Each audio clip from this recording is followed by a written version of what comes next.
Good morning and welcome to Brandenburg News Network. I am Donna Brandenburg and it's the 12th day of May 2025. Welcome to the show today. We're going to start out with the Technocratic Tyranny with Vicky Davis, and then we're going to bring the Null brothers back on for their Fed napping nonsense that happened here in Michigan, because it was the feds that set this thing up. I'm going to say it. It's just you can't look at this stuff anymore and just gloss over the truth. And that's truly why I'm here, because I haven't found any news sources that I feel like I can trust. And that's the truth. I watch all sorts of things. I watch and I attend a lot of events. And I'm going to tell you, most of what I see out there is nothing but just a shit show. And so we're going to keep going in the same direction of this, of that I'm going right now. And I don't really care if it's one bullfrog and three crickets watching what we're doing here. We're going to continue to bring the truth forward, because I guess I just can't walk away from it. And that's just the way it is. We're going to have to continue on. Anyhow, I'm going to bring on Vicky Davis now with the Technocratic Tyranny. And we're going to talk more about this absolute, I don't know, shit show that's going on out there, because you and I are kind of on the, same page on what we're seeing out there. And honestly, I feel like we have to sift through it. I will go to just about anything. And this weekend, I walked into one place. There were 3 events this weekend that I went to. I walked into one, said, nope, this is a hard nope. And I turned around and I walked out. It was so disappointing for me to see what is going on. But at the same time, I would rather see things for what they are instead of just going along with the sheeple, right? Mm-hmm. Yeah, in order to understand what's going on, you have to rise above it, because things, well, you could say things flow downhill, but that's kind of just a cutesy thing. But the fact is that when our government was redesigned, we didn't know about it. I didn't know about it. And so in their redesign, they changed the way that our country works.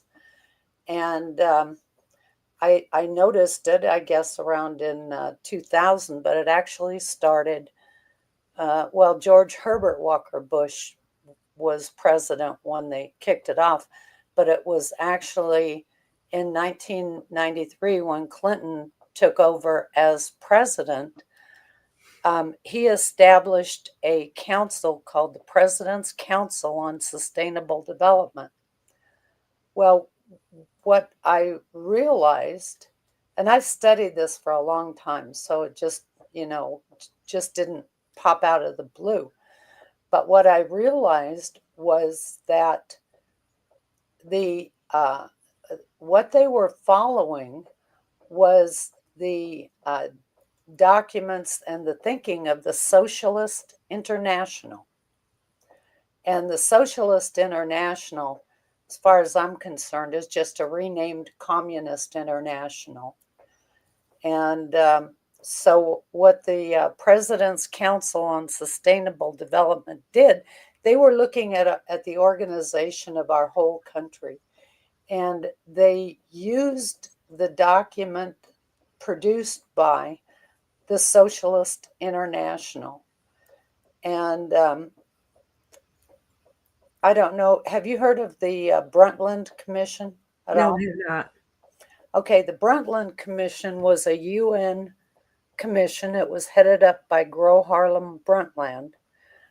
And they did a study, for a couple years, produced a report.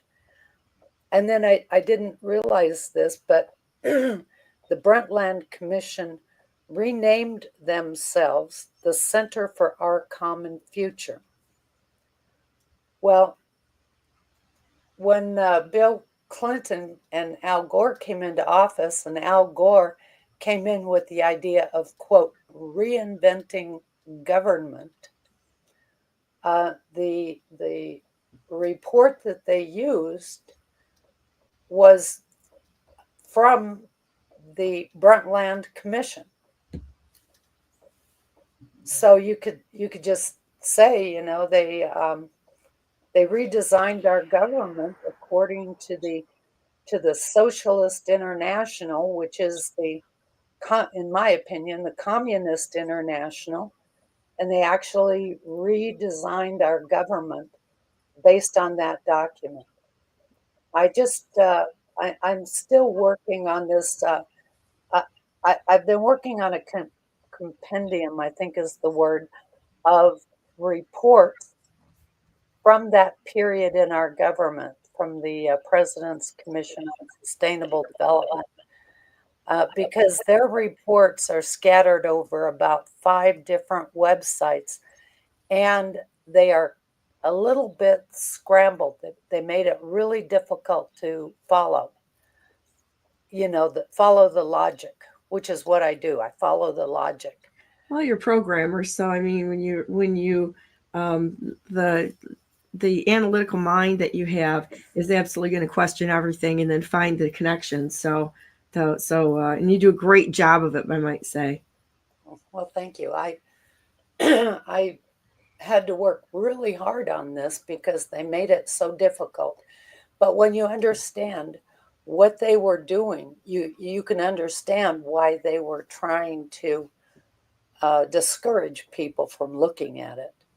I don't know of too many people who would spend a couple of years diving into this stuff and then trying to organize it. But that's what I've been doing. I mean, I didn't, when I was first looking at it, I didn't set out to do that. It kind of became a necessity to do it, to understand what it was that they were doing, because they changed our American form of government. The government that we have now is not the American form of government. Morning, Chris. Hey. Chris wanted to come on this morning. He just contacted me and said, "Hey, bring me on," because he's as disgusted with the whole thing as you and I are.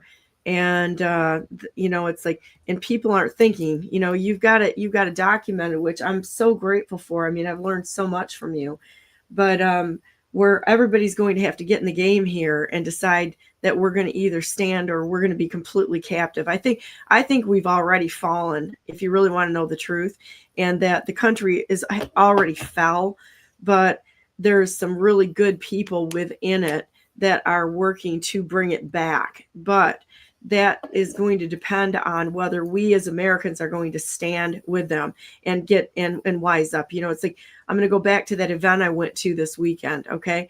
It was really interesting. And there's some really good people. Every time you go to these events, you meet some really good people and get it figured out that there's some really a bunch of nonsense going too. And it's a mix. You have to sift through it, and you can't do it in a way that is automatically evident, right? When you know that you've been told by 3 separate people that a certain individual has been to Bohemian Grove, and these people don't even know each other that have said that, you got to start asking questions right away. And what I see with most of these events, it's just like the political parties on the state side. These people don't do jack crap. They raise money to raise money to raise money to raise money. And then they have a sob story of why they're so victimized, when I'm not so sure that it's a victimized state of affairs. I actually think that it's kind of the opposite of this. And when you look at, as you're putting out here, how they've used different commissions and blah, blah, blah, that's out there to redesign our government, this goes so far. I don't even think that a lot of the people know how to fix it that are in the seats. Yeah, well, they may not. I mean, it's not quite evident, but you could say that they privatized social services and passed the power down to the, quote, community.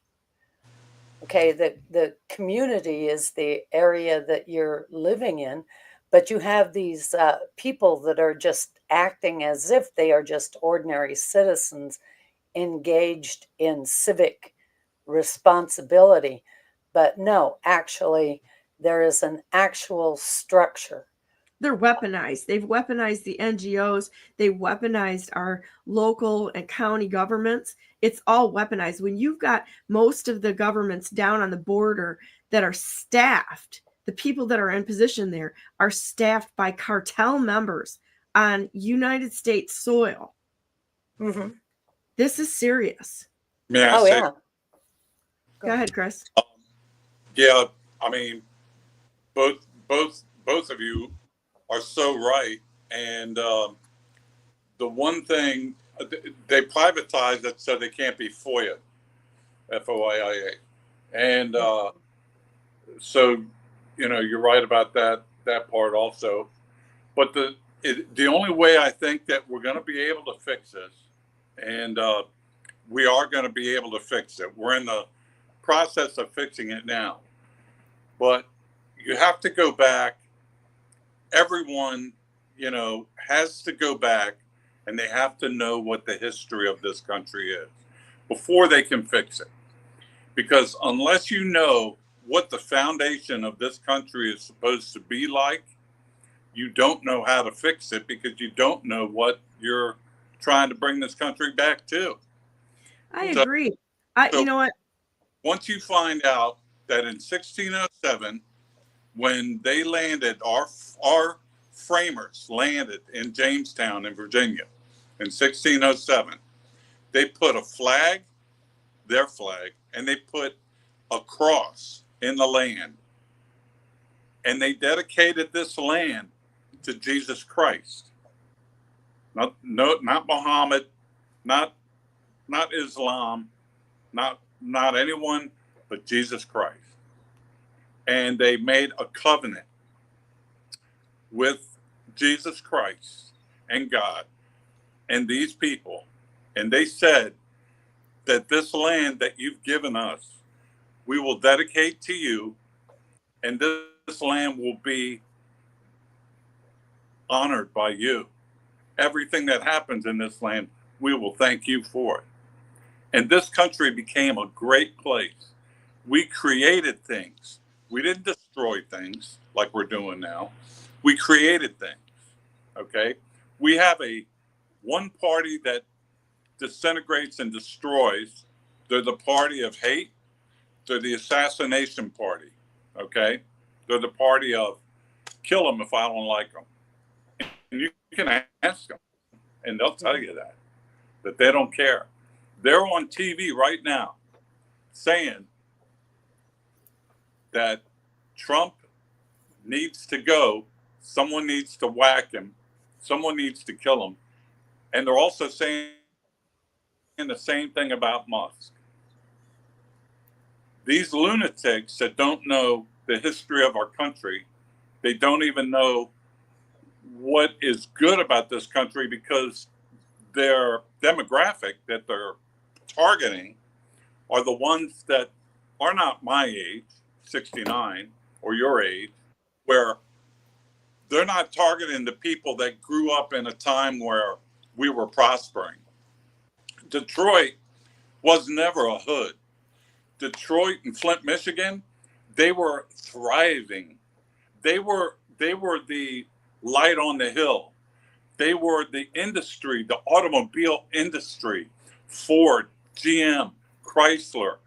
I mean, you didn't have hoods. You didn't have black people that were Poor oppressed.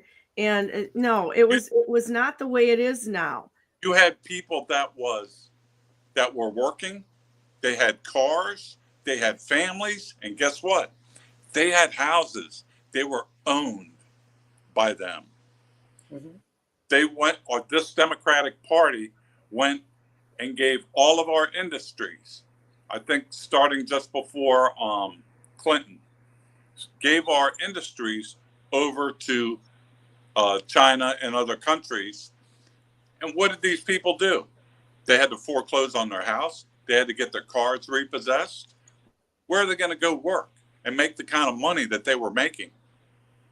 Well, that's a good point, Chris, because they have absolutely privatized, they have absolutely did these public-private partnerships. It's the same thing they did in China. same method to own the businesses and own industry. And unless you play ball with them, you don't have a job. The NGOs are all the same way. The NGOs are foot soldiers at this point in time, a money dump. And the people that are working in them, they may be well-intentioned, but they are a part of the problem, and a large part of the problem.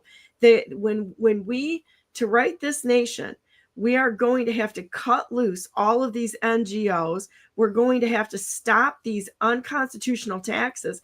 And I'm not talking the fake legislated ones like Axe My Tax. You can't fix things by more legislation. You've got to go back and nullify. Adding more legislation is like pouring gasoline on the fire. It's just making it worse. It's just giving. The only reason why these people are doing this is because someone is getting paid off or promised something along the line in any of these NGOs. They're either getting money or they're getting favors or something like that. There's nothing pure about this. We're going to have to cut the money flow to them. Yeah, absolutely.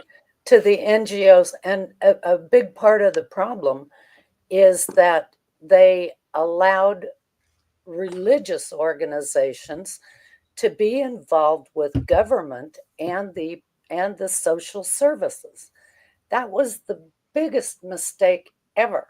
I agree with you.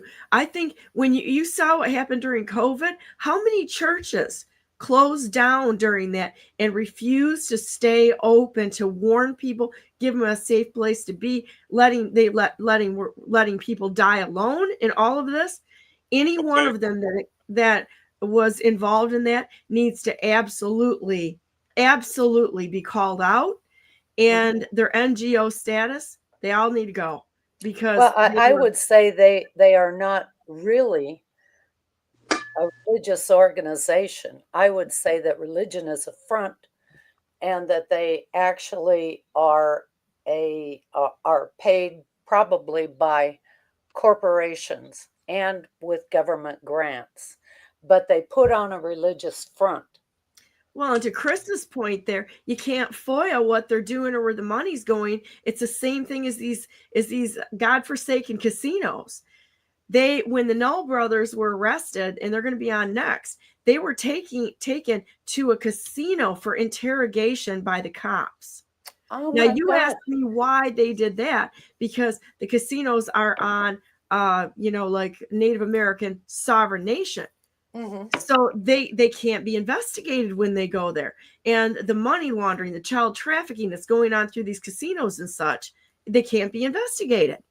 And so I say all special status for all people needs to end. Either you're a freaking American or you're a traitor at this point in time. Yeah.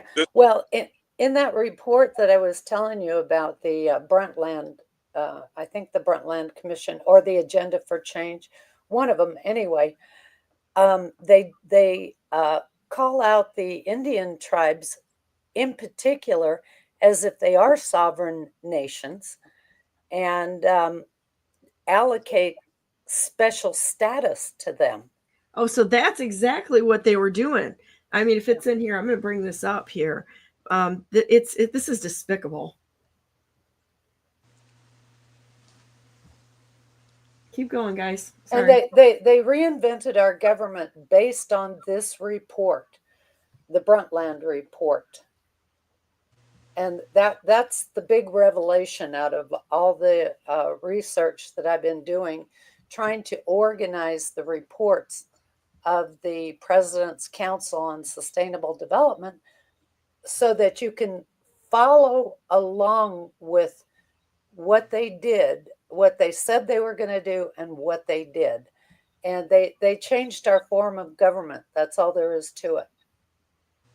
They implemented a government designed by the Socialist International, which again I'll say is the Communist International. So we have a communist government. Absolutely. I agree with you on that. And I think that, like I said, we have some really good people that are fighting their way out of it. But it is the globalists. there's a lot of bad guys and bad actors that are in the system here. And when you look at the UN, we need to be out of the UN. It's time to be out of the UN. It's time to end the Fed. It's time to end all of the NGO status that's out there, because these people are being run by the corporatocracy. It's, to your point, Vicky, it's all by grants, dark money, and the corporatocracy, which has literally replaced the having a voice that the American people should have. Mm-hmm. The United Nations is run by the globalists. The United Nations was set up for the whole purpose of globalism, so that we could get all the countries, all the sit at a round table, all the leaders, okay, and they would be your globalists. They would run the world, okay. So the beginning of that, I think, started back with Johnson, I want to say, but the whole turnover of America began back in the 40s. Eisenhower, when Eisenhower was getting out, he saw what was happening with the war machine, with our military, and with everything, and he saw that the military was basically forming a shadow government at that time, or a shadow military at that time. It was the beginning of the end for the United States of America. So they thought, because it's not going their way right now. Yeah. We've gone ahead, and God has allowed his David, Donald Trump, to get in office. They tried to whack him. They couldn't do it because God was watching over Donald Trump. They're not going to be able to get to him because God is controlling this whole thing. That's the way it is. They're not going after Republicans. They're not going after the rich, and they're not going after the poor. What they're going after is God's children. That's exactly what they're going after. They don't care how much you have, what you have, or where you live. It's not about that. It's God's children. It's always. They're going to silence us. They're going to rob from us, and they're silencing us. They're trying to make us irrelevant. I don't know if you guys saw this, but there's a Muslim community over on the east side of Michigan who has declared that they are going to turn the entire area into a Muslim-only area. Yeah. Well, there's a settlement in Texas too, where they're making it an Islamic community, and that's what I mean, about using religion, basically to convert to break up the American culture, the American system of government. Islam is a self-contained government and religion, so they really don't have a governing structure that is something that you can count on. That it's whoever is the head of the church in an area, he's also the government. So they're self-contained, you see. In other words, they run off their religion, right? Whatever their religion teaches them, that's their law, right? Yes, it is. So ask you something. How come we're not doing that? We are, though. We are. I mean, they included that concept of, and only they called it community. Community is a very important word. It's not just a generic word as it was in the past. It has a defined meaning. And all of these community groups that do have a basis in religion, you see, for global government, they're trying to harmonize everything so that everything can work with instructions from the top all the way to the bottom. I've been to so many events where you know I'm a believer and a follower of Jesus Christ, okay, and I love God. I just want to be God's best friend, right? And I've gone to so many events when it's only about the money.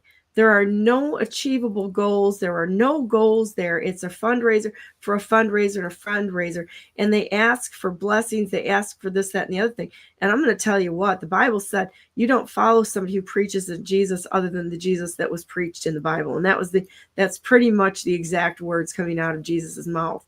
You know, it's like there will be other Jesuses that will be preached. There will be other forms of God that will be preached, but God is not in them. It's a form of godliness apart from God.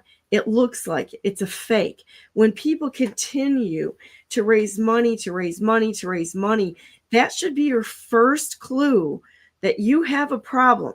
They are using God in order to trick people into thinking, well, of course, I don't want to make God mad. I want to get behind this. I want to do the right thing, which I think is a beautiful thing. It's really a beautiful thing, albeit it's a little naive. And we're going to have to be a little more discerning in where we put our time and our treasure, because the amount of frauds and fakes out there. And I got to tell you, I woke up this morning after the weekend, and there were some very, very good people that were at the events that I was at. But I'm going to tell you what, there were things that I saw that I was not okay with. There was a very good person that I know who was puking on the sidewalk. There was from probably too much alcohol. And when I go to these events, I don't eat and I don't drink unless I've got a couple people that are on my team that they will bring me club soda or something like that. But I'm literally working the whole time that I'm there. I'm literally working. I don't eat any of the food they have on the tables. I do not eat any of the food that they offer me. The exception to that is if I go to Mar-a-Lago and it's a plated meal, I will eat at the plated meal, but I don't even eat the hors d'oeuvres there.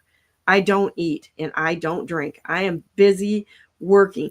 The end of the night, I might have something at the end of the night on the way out, but that's it, because I want to have my brain. I want to be able to see things. I want to be able to assess what I'm seeing. And so with that said, there are some very good people there. I met some people in the Republican Party that were like, I'm sick of it. The Republican Party has done nothing to support President Trump. They're attacking him. They're the ones that are dragging him down. They're not standing up for what we want as American people. It's just another money-raising club. And I'll go back to this. The Republican and the Democrat parties are a threat to the United States of America, who have taken foreign money and the money from the corporatocracy. That should designate them as an enemy of the people, right there. Well, I think we have two parties in rhetoric only. At the top, you know, the bipartisan center, they work together. So, yes. I'm sorry. We have to understand, it's kind of like calling it waste or abuse. No, it's fraud. Okay, so it's not Republican, it's not Democrat. Call it what it is. It's globalist and it's Americans. Period. It's not Republicans, it's not Democrats. Those are fake names. Those are names being used as a front. Just like the abortion clinics, what is it? The mothers, where they help the mother. What are they called? Planned Parenthood. That's a front.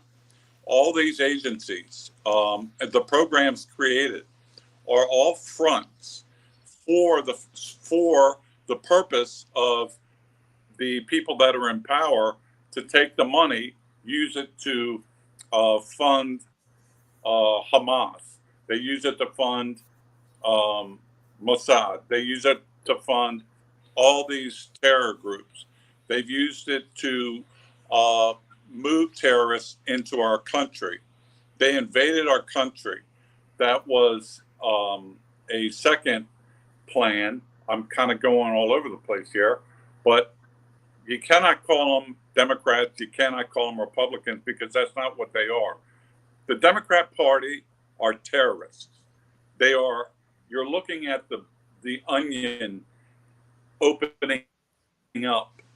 This is what they're going to be. They're going to be the next Hamas in this country, because this is where that so-called Democrat Party, they're the globalist party. What they're doing is, and the CIA is all part of, it's the same party as the Democrat Party. It's all one. It's in a big injection. It's been infiltrated. It's infiltrated and taken over just like everything else has. And you've got some really good people who believe in the principles that they espouse. That's true, that are in there. Not everybody that's in the Democrat Party is a terrorist. Not everyone that's in the Republican Party is a terrorist. But we have to get smart enough to see that the management, the structure of these organizations are absolutely an arm of the deep state, of the UN, the CIA, Mossad, GCHQ, all of this. It's and realize what we're looking at, and it's time to just leave them. But here's what it's going to come to. It's going to come to, you're going to have to pick a side. There is no more middle. Okay? So you're either going to be for Trump, or you're going to be you're going to hate America. It's going to be. I guess I'm going to say too, you've got to be on the side of truth. You have to be on the side of truth, because I'm just going to give you another thing here. What happens if President Trump gets surrounded by a bunch of bad people that are I have a problem with idolatry in all forms. Let's put it that way. We have got to critically think what we're seeing and realize that everything needs to be scrutinized and understand what's really happening there, not necessarily what they're throwing in front of us, because I'm kind of out on most of his cabinet picks. I think that we're going to find out that Pam Bondi has ties to Pfizer.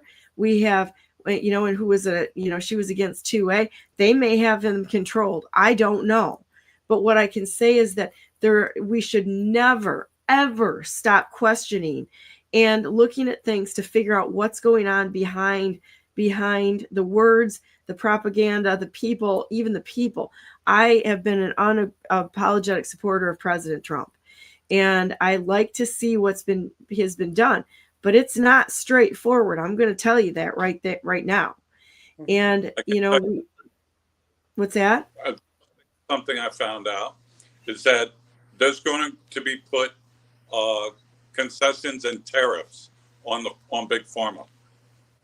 Yeah. Pull the plug on them. They're murderers. Totally crushed. Yeah.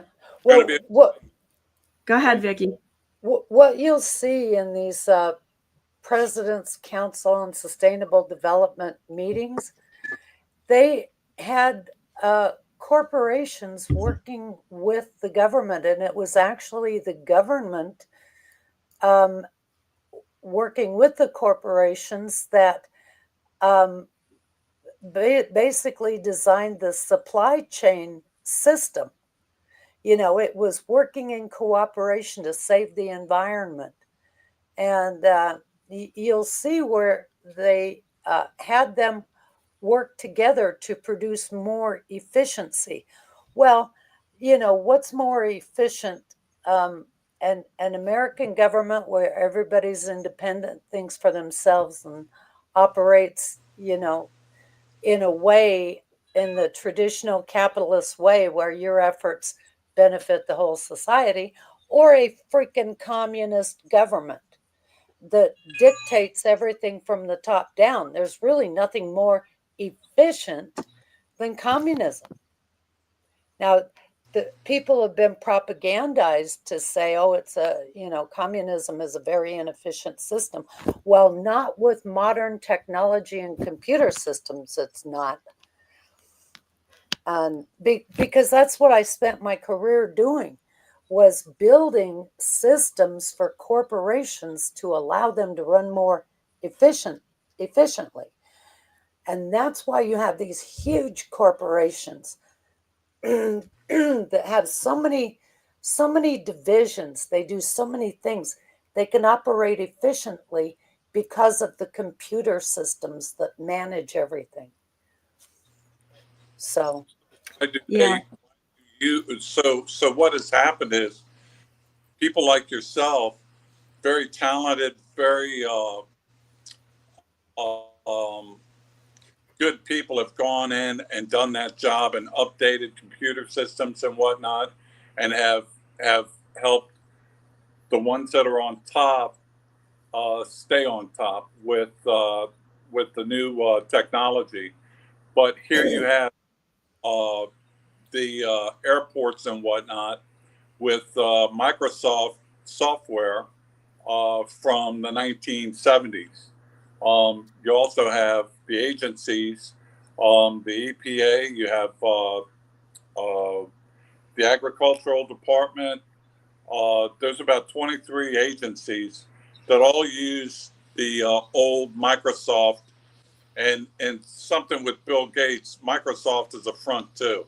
There's going to be something coming up about Microsoft, but they keep those agencies and those computer systems down so that they can be infiltrated and they can be harnessed the way the corporate people want. Yeah, well, Microsoft software is pure junk. Yeah, It the government works on.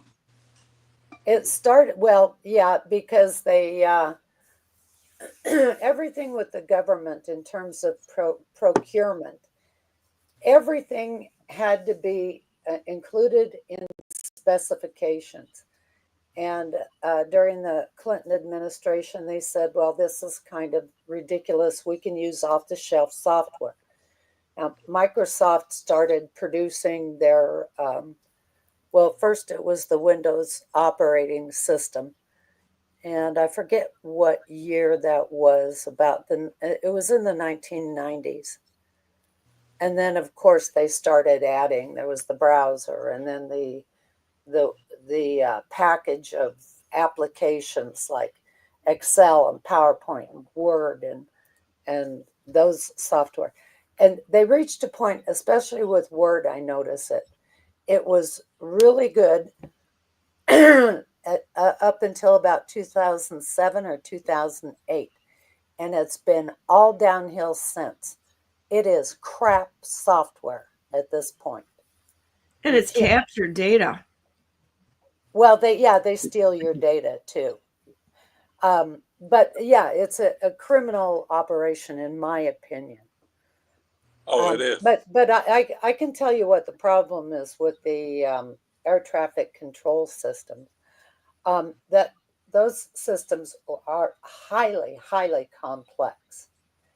And they were originally written with assembly language, which means, you really had to have top-notch programmers, people that were really computer scientists to design and build those systems. And just because of the difficulty.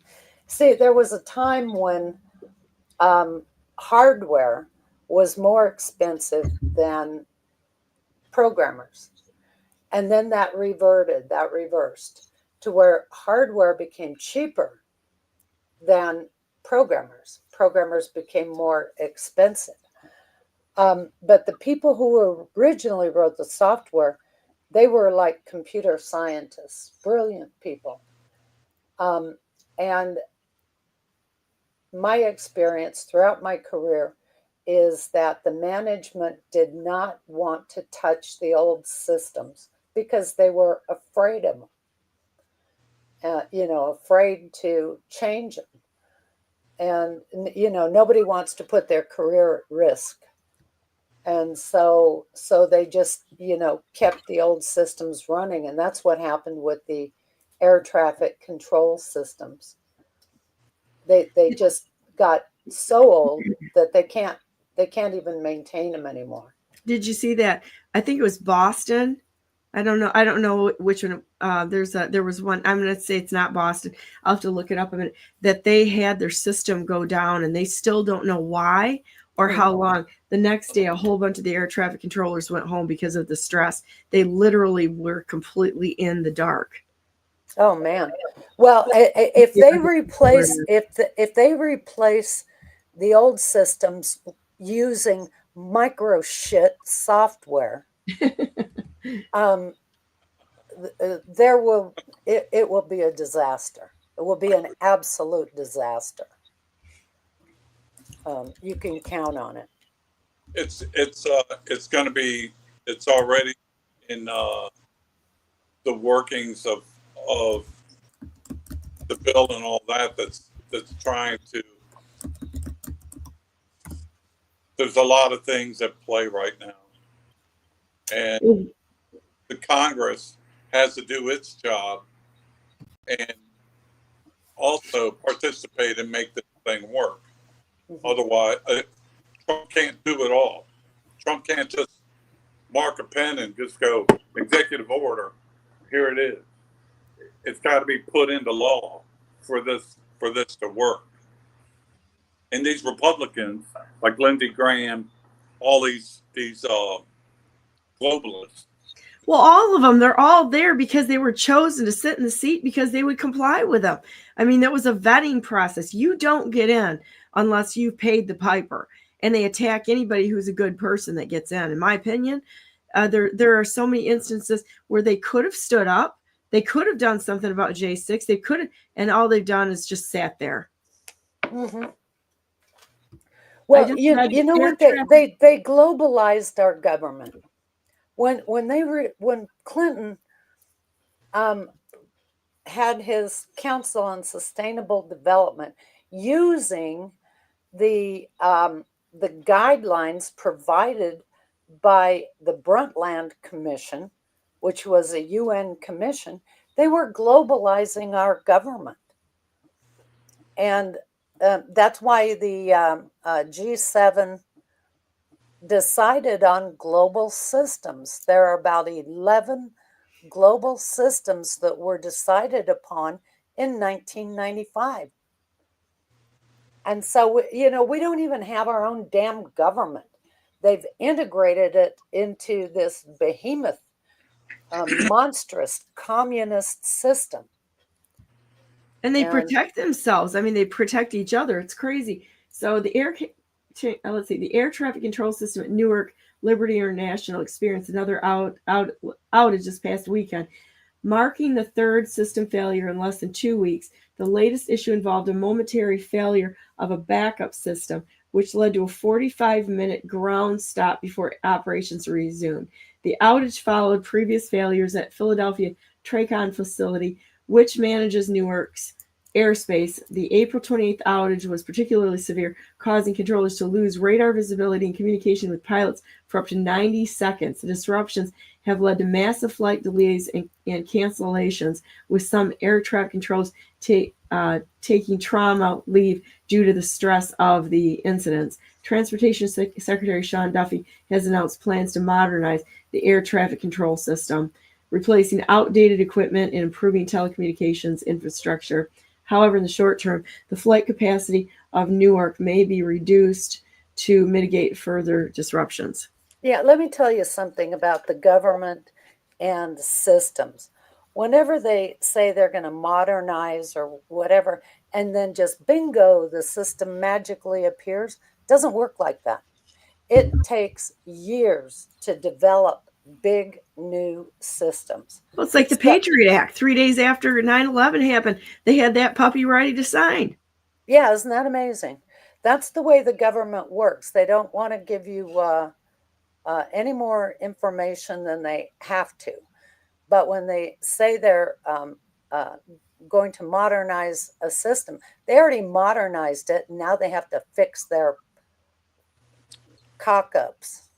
Well, and the thing of it is that somebody got paid ahead of time to do it, and they're creating these situations in order to justify the way that they were going to go with it anyway, because somebody got paid along the way. Follow the money, and you can always find the answer of what's happening. Mm-hmm. I maintain.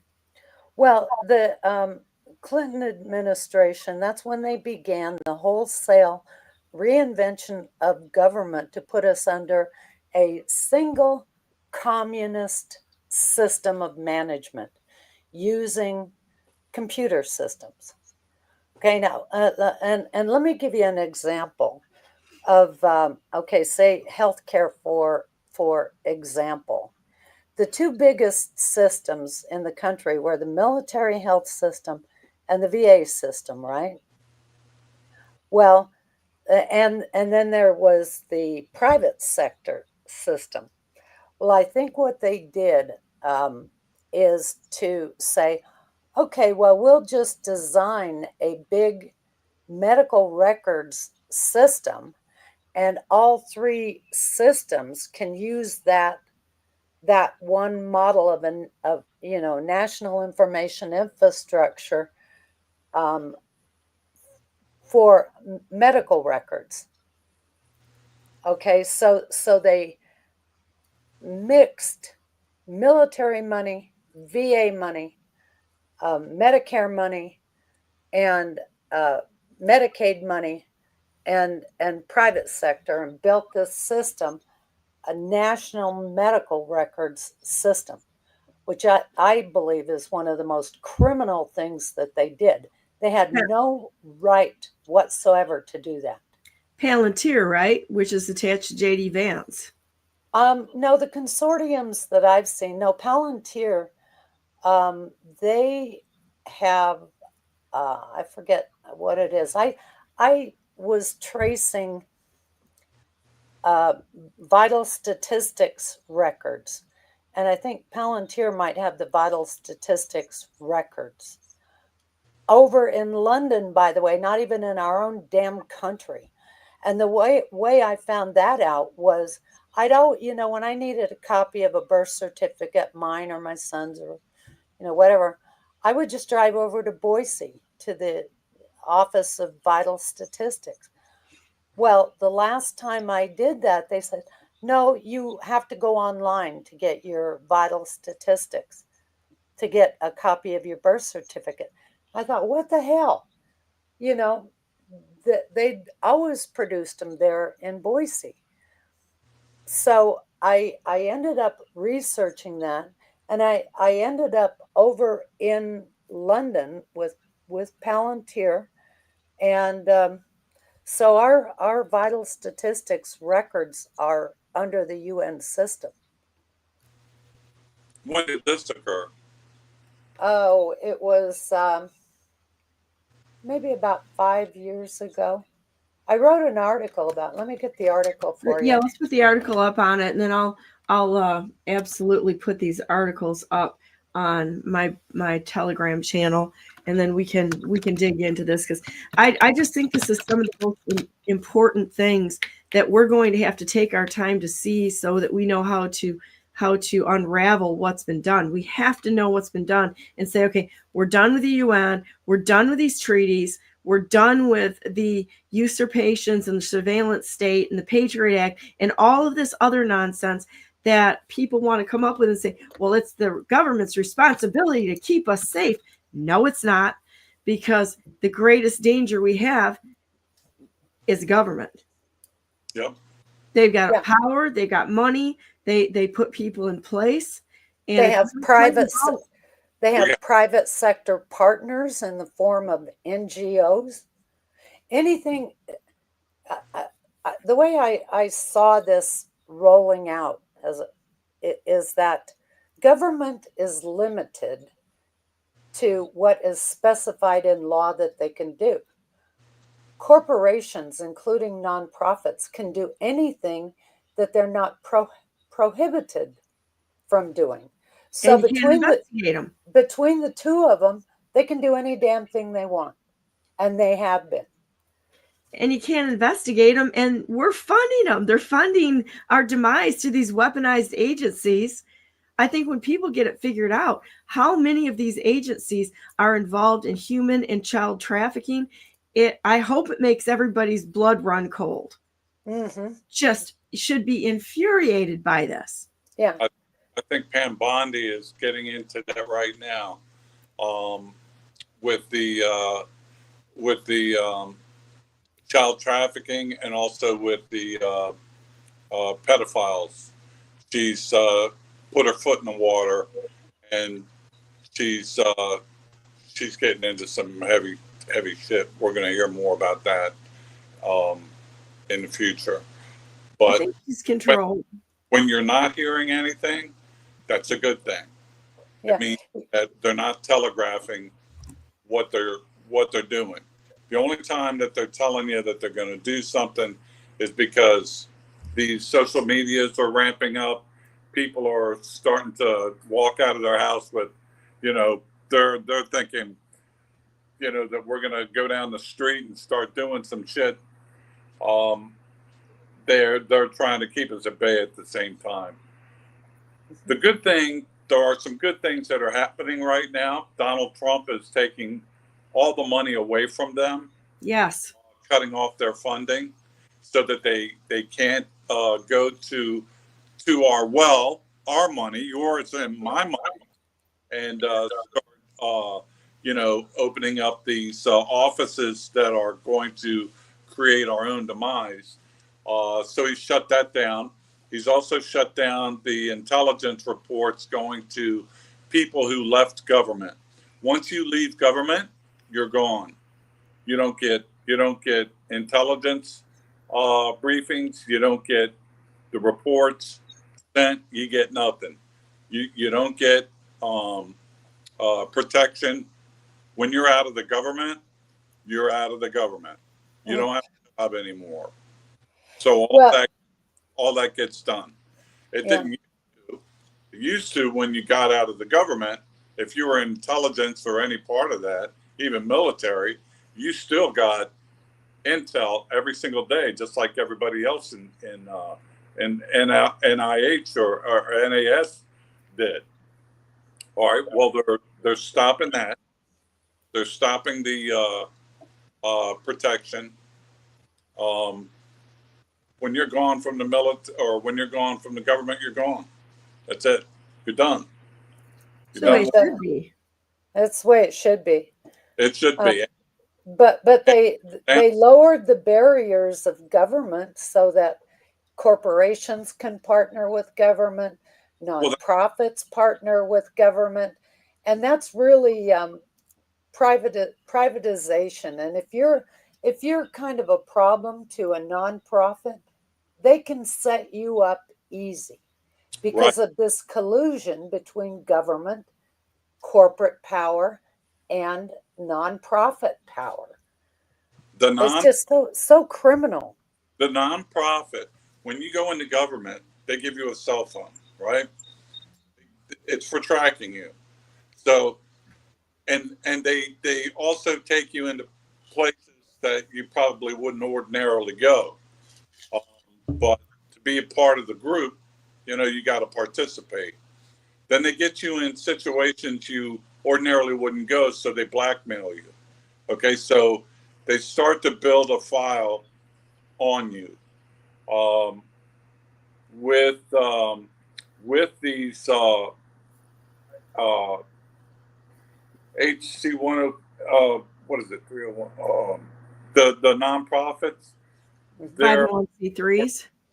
What they're doing is they're basically saying you can have this, but don't talk about government, don't talk about this, don't do that. If you do, I'm going to take that money away from you. So they're using these organizations that they give this money to serve their purpose. They're paying off for silence is what they're doing. Silence and complicity. Yeah. And it's also to use anyone that for money, like it's used for influence. Mm-hmm. Some churches can be influenced into doing things the government way. Like the guy that didn't want to kick out that guy that Robert and I got in that church. We got that one guy kicked out. Yeah. Right.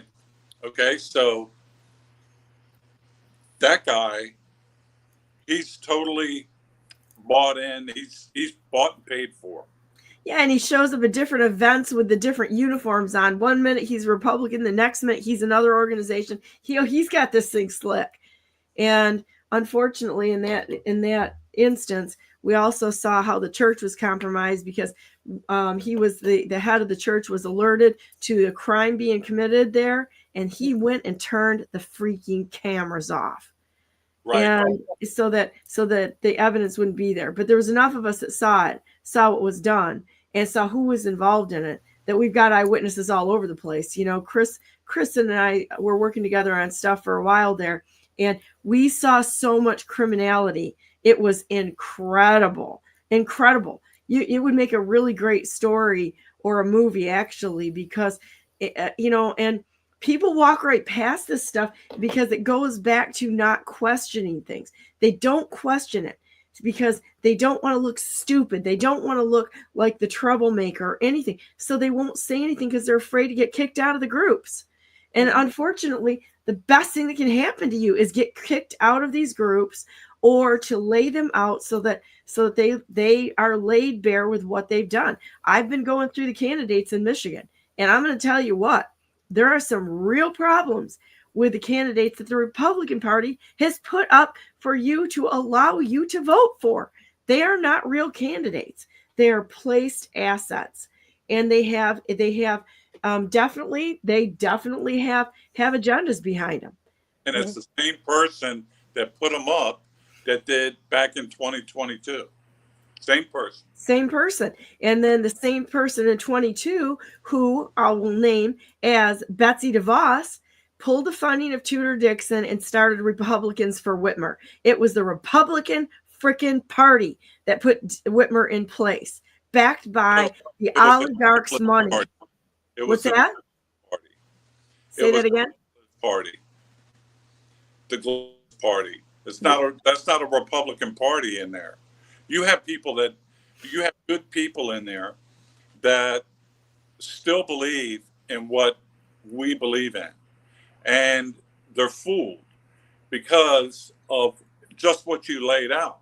The globalists have infiltrated the Republican Party and over the Republican Party in the state of Michigan.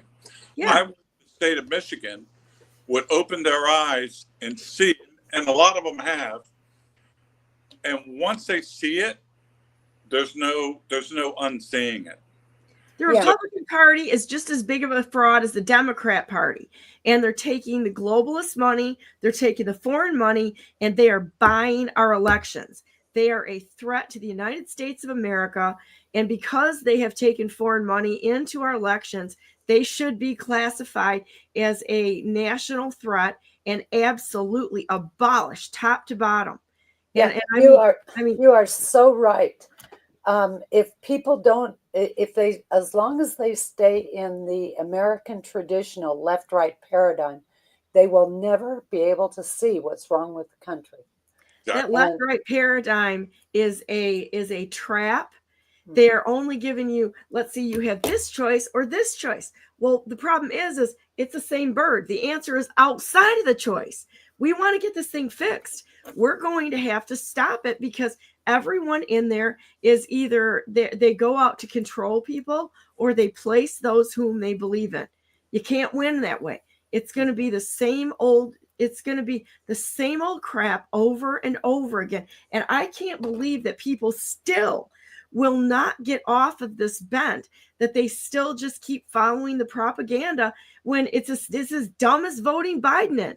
Biden was in office for how many thousands of years, and anybody thought that he was going to change anything? No, they're all part of it. And the only way to stop it is to completely eliminate it. Yeah. That's the CIA, MK Ultra. That's the brainwashing and all that with the media propaganda and all that. And it's the globalists. It's the communistic totalitarianism of the globalists that have infiltrated the parties, and they're trying to take America down, in which they started back in 1882 when they developed the Democratic Party. The Democratic Party was back then the Revolutionary Party. They set those two parties up so that later on they could, divide and conquer. That's why they put those up, for that purpose. That's why they don't allow the independent party or any other party in there. They want two strong structural parties so they can get the American people to decide which one, two choices, left or right, and then they take them and then they divide them through the propaganda. It's the only way. Yeah, and they're all working together. They're all working together. More and more legislation, just like Axe My Tax. That is the biggest bunch of bullshit, and nobody is sitting there, going through this. I've got a bunch of people that we're going to bring on, and not only were we not did they not answer our questions for 6 months we gave them, and the questions we had was, it wasn't properly filed. They were collecting signatures after the date to turn them in. There were so many problems with this. But when you get into it, you can see that it's tax abatement for BlackRock because they're buying up houses, single family houses, 600,000 houses out there that they bought up. They're going to be picking this stuff up like I don't know, like sunflower seeds off the grounds for birds. The single family houses, because even at 600,000 houses that they bought, we got a $50 billion tax abatement by going to this ridiculous Axe My Tax. There's no protection for the loopholes. And oh no, Donna's being mean. She doesn't believe in get rid of property taxes. No, I believe in get rid of all of them, but not this way. What's that? I said, you're so mean, Donna. I'm so mean. Oh my God, Donna Brandenburg is so mean. She calls people out for the truth. Right side to that.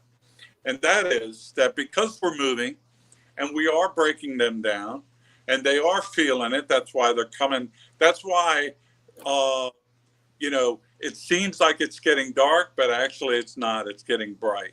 The darker things, the more attacks we get, the better actually that we're doing. I want to say that with those homes that BlackRock is buying up, he's buying up for a criminal purpose. That falls under the equity of crime. So all these houses are going to be returned back to us. He's not going to be able to keep those houses that he bought because of the reason he's buying them. It's no different than Bill Gates with all the farmland that he bought up in this country. He's going to be giving those back too. Now, this precedent is there. It's been set globally first off by Malaysia, but this is going to go all the way across the world. We've got ghost cities, and the damn developers are all in the middle of this. They literally are no different than setting this up to sell us out to China. And then you've got the DNR, which is on the top of my shit list because they're clear cutting the state of Michigan and taking all of the resources and destroying the dams and this, that, and the other thing. I'm going to tell you, if you don't wake up to, I'm going to tell you the top two things on my list. Axe My Tax is a tax abatement for dummies. It means that they don't know, the people that are backing this don't know the original documents and that the protocol is already there to get rid of the property taxes. They're trying to do it to create a loophole for the big corporations. That is it. And one of the other greatest threats to the United States of America is these organizations like the DNR and Eagle, which have been communistically taken over. Just look at the corporate board members. I already have. And look at where their connections are. I already have. And investigated this, and I can tell you what they're doing. They're literally destroying the state of Michigan. They're denying access to the people of Michigan, to the state lands, so that we can't see what they're doing. I'm going to tell you what they're going to do. We've got a tremendous amount of gas and oil in Michigan, as well as the water. It's not just the water. That's what they're coming for. Now, I've got my next guest coming on, so we're going to have to stop here. I mean, I could go on with the two of you like forever because, first of all, we're friends. And second of all, I love that. But let's just have a few minutes of comments here to close this out. I'm going to go to my break here, and then we're gonna bring on the next group of people, Bill and Mike Null, and also the woman who has done the investigative journalism, Christina, I think it's Urso, that she's going to be on to do a movie about the Fed napping. If all of these things that are created for chaos have been set up by the CIA, the powers that be, and the FBI and the Department of Injustice. Okay. Mhm. And it's like, we got to get smarter, guys, and come forward to see exactly what's happening. I really like their story, because I'm going to tell you, anyone who rams a house and takes children hostage when they know that the dad who they're after isn't there, come on, you guys are like, they're like low life. The FBI, all of them, they're a bunch of low life thugs. I'm done with them. Well, that was part of the reinvention of government, was to equalize everything, to put people that were on welfare, give them a job, give them a government job, because there really is no difference between people, right? You've got an IQ of 90, you're no different than a person with an IQ of 120 or 130. You can do this government job, but that's what they did, is put those kinds of people into government, and we have the government that we have. Have you guys looked around much? I'm going to tell you what, we may have all been created equal, but I'm going to tell you, there's some stupid people out there. Yeah. I'm telling you, I'm not talking sort of stupid. I'm talking, they are so dumb that they won't even save themselves. Yeah. We're equal under the law, but we are not equal in ability. Right. I'm not going to be able to run a marathon, guys. I'm just going to tell you that. I'm 60 years old, but I'd take anybody on in a debate. I think I'd have a pretty good shot at that. And I'm kind of brutal. I'm being mean again, aren't I, Chris? Yes, you are. No, I told the truth. God forbid we tell the truth, right? That's what we need. Brutal honesty. This is when the comments, people come in the comments, I never vote for Brandenburg. Good. That means I'm on the right side, because I don't want dumb voters. It's like, fine, fantastic. Who in their right mind would want the job as governor? You'd have to be an absolute imbecile. I only agreed to run to do the job, but I never wanted it, because it's like, you're going to just put up with the bitchers, the naysayers, and the people who think that, I don't know, everybody get a Pokeball. That's how we're going to win this. Okay. So there, okay. I'm trying to be funny. Anyhow, what's that? In my opinion, you were like a female Trump, and that's why you're people, because you're a female Trump. That's exactly what you are. Yeah, a little mouthier than he is, though. So, but getting back to what she was saying, in Washington D.C., when I was in D.C., what I saw was exactly what she was talking about. I saw people that were already on welfare, people that had maybe a 6th, 7th, 8th grade education, working in the government agencies, handing out Social Security. Let's see, WIC. They were working in the departments, the departments where they hand out money and government benefits and whatnot. These people that worked there were so dumb. I'll say it. Unqualified. Yeah, that's a thank you. That's a very politically correct way to say it. The way that I would say it, no, that's what I'll say. The only way that you can really run the government in an actual way is to get somebody in there that is actually a CEO, not a propaganda pusher, not somebody who's got the right words or anything like that. You got to have somebody that can get in there and rip right through the financials of this thing and have the guts to you're fired, gone, nullification, get me a semi-load of pens, and let's get rid of all this unconstitutional legislation. Thank you guys for coming on today. I don't want to be rude to keep my guests waiting here, but love you both to pieces, and we'll see you next Monday. Okay, sounds good. All right, we're going to go to a quick break here, guys, and I'll bring on the Null brothers and Christina.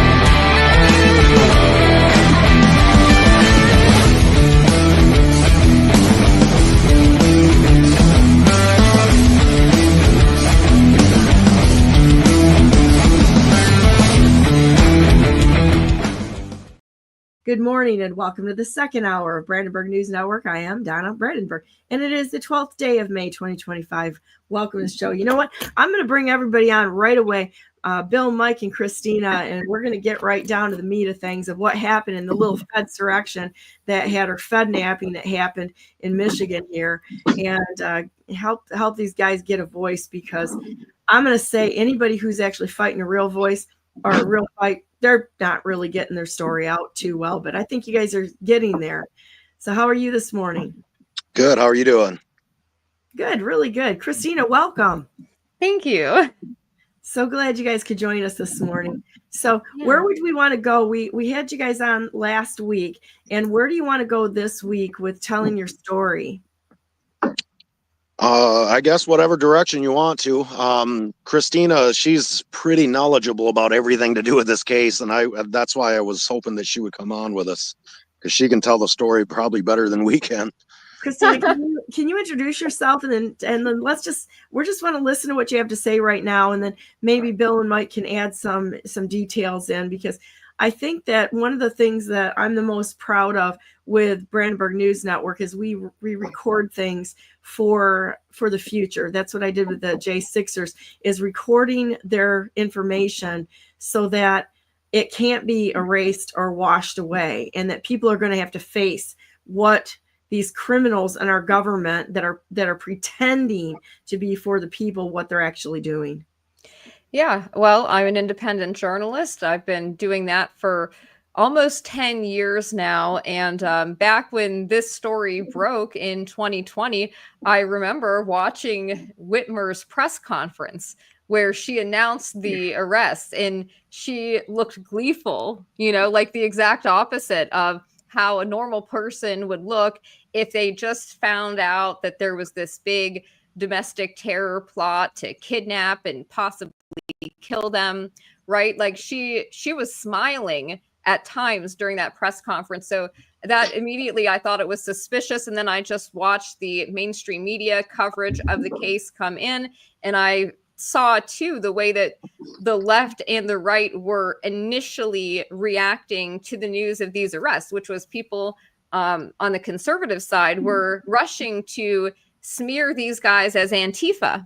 And the people on the left were, calling them white supremacists, domestic terrorists, radicalized by Trump. And so I figured that both of those were probably incorrect, and started following and reporting on the case. And then from there, after the first federal trial ended in a mistrial on Adam and Barry, the guys they framed as ringleaders, and 2 guys were acquitted, I ended up reaching out to Brandon Caserta, one of the guys who was acquitted, to interview him and to get his story. And just through talking to him, I realized there was so much about the story people do not know about that never made its way out there. And decided that in order to properly tell this story, it had to be a documentary. So I decided to become a filmmaker to help tell the story. Adapt is what we have to do, right? When things go off the rails a little bit. Yeah, definitely. So what were the biggest things that you saw in when you started putting this together? Let's talk about the process and what you found out, besides, Whitmer celebrating the fact that in her body language and reaction was off. What other things did you see that you can help people understand what was really going on there? Well, it's a very long, convoluted story. I can say in the beginning when I was following it, very early on, because the guys decided not to take plea deals for the most part. Some did, but most took this to trial. Very early on, we start getting discovery in the case, and, the mention of 12 informants and 2 undercover agents. And I had already been, around the same time that this story came out, so 2020, I'd already been at that time looking into FBI misconduct in the past, things like PatCon, COINTELPRO. And I'd been reporting on the Order of 9 Angles, which is another story, but that also involved the use of an FBI informant leading a group. And I just started seeing the parallels. So that information came in, and from there, I just started looking into basically the entire thing and actually reaching out to the men themselves to get their stories, because that's the best place to get the truth from. But to kind of condense this story, what you have basically is an out of control FBI who has always been, in my opinion, out of control, corrupt. And post 9/11, they really did this push for going after so-called terrorism. And initially, this was part of the global war on terror. And the main threat we were told post 9/11 was this jihadi terrorism. And many of those cases, in hindsight, looking back, all involve elements of entrapment, the use of FBI informants, questionable tactics. There was a study done that looked at like over 500 of these terrorism prosecutions, and almost all of them involve these elements of the use of informants, elements of entrapment. So this is not anything new, right?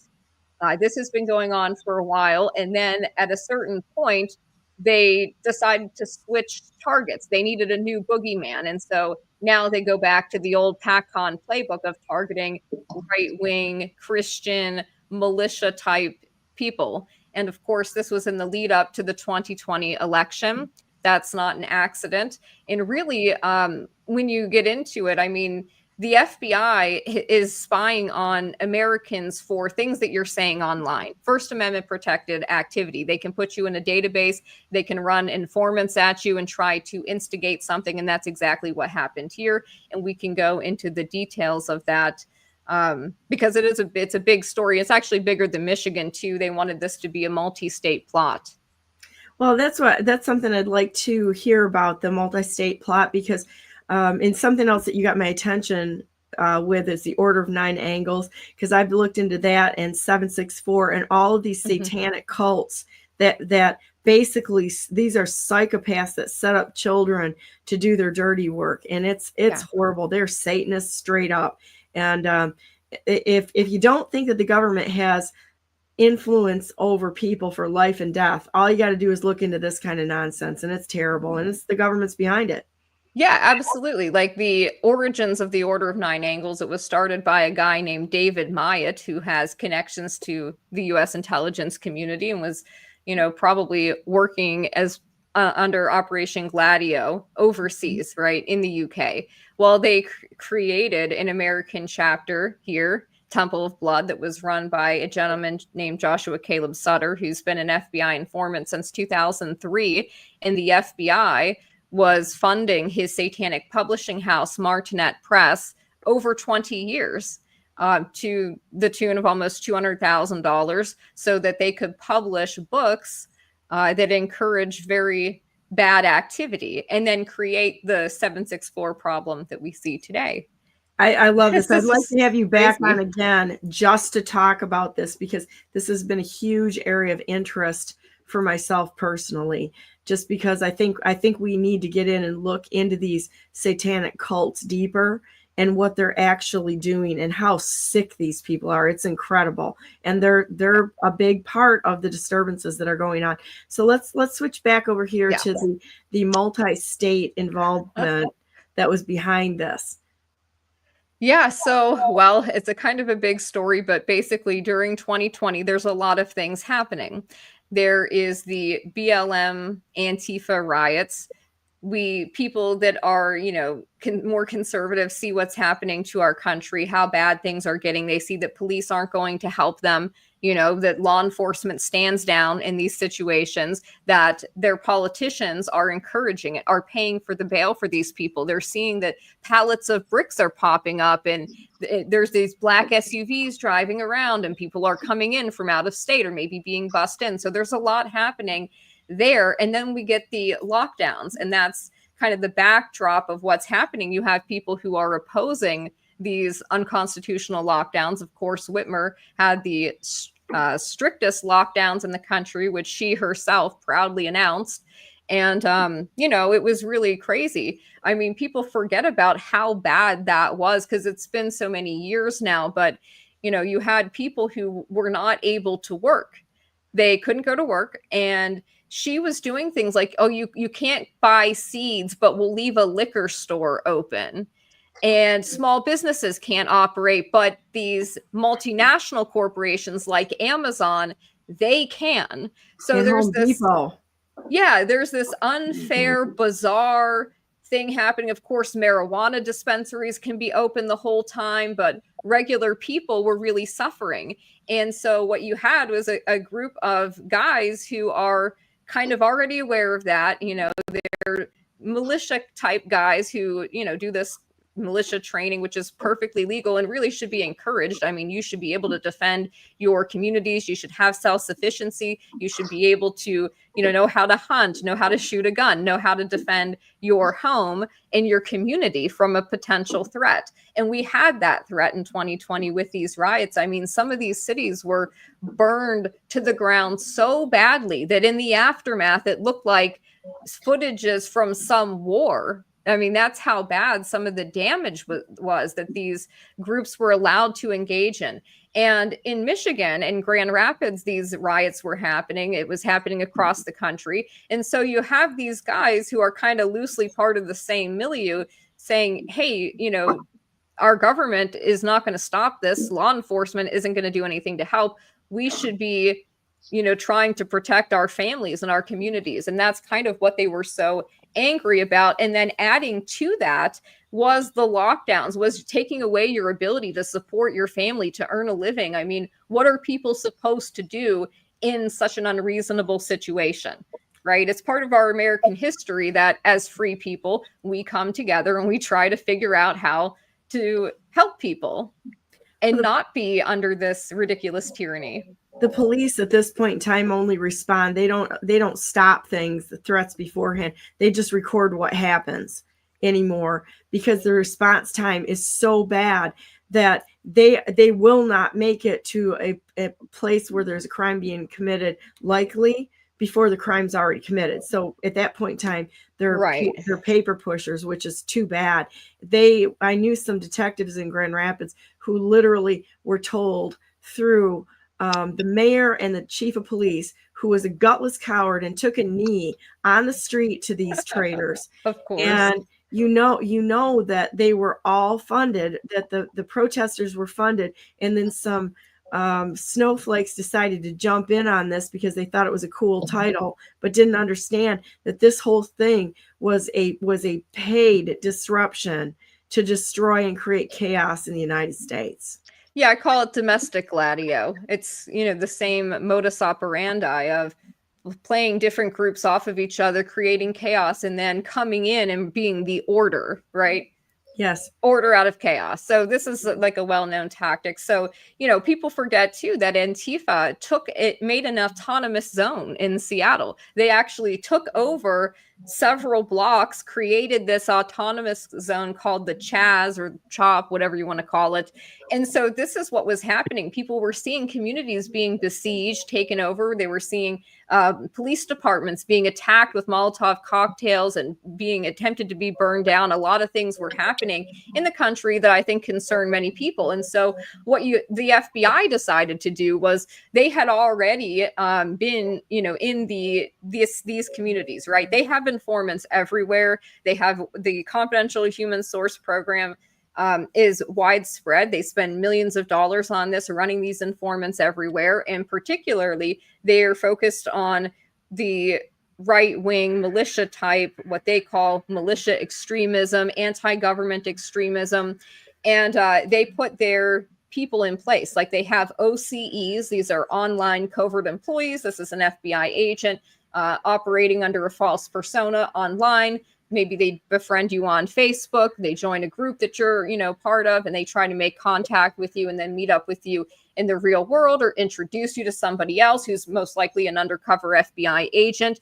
And so I should mention to you that around 2018, there was some kind of FBI operation to infiltrate these militia groups already, more than they've already been infiltrated, right?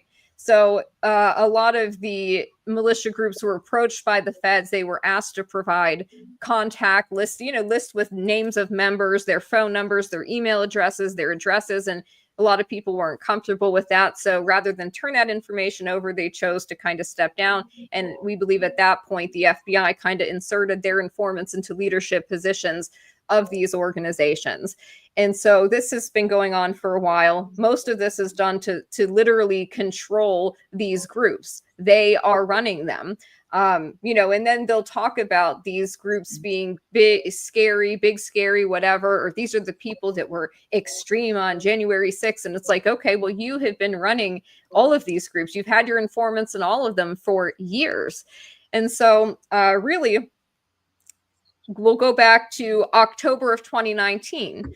At this point, a gentleman named Steve Robeson officially, quote unquote, becomes an informant. It should be noted that this is a career criminal, a convicted pedophile, and somebody who has worked as an informant before when he was in biker gangs in the 80s. So he has a history of collaborating with law enforcement. He has a rap sheet, very long. He's just generally a bad guy. He pops up on the FBI's radar through something called Operation Bronze Griffin. This was done by big tech companies. It was kind of done voluntarily, where these big tech companies, who often work and collaborate with the government, you know, decided that they would start tracking people using certain keywords. And Robeson had been talking online about governors being tyrants. He was talking about 3%er stuff. He'd taken a picture of himself posing with a firearm when he is a felon. He's not supposed to be doing that.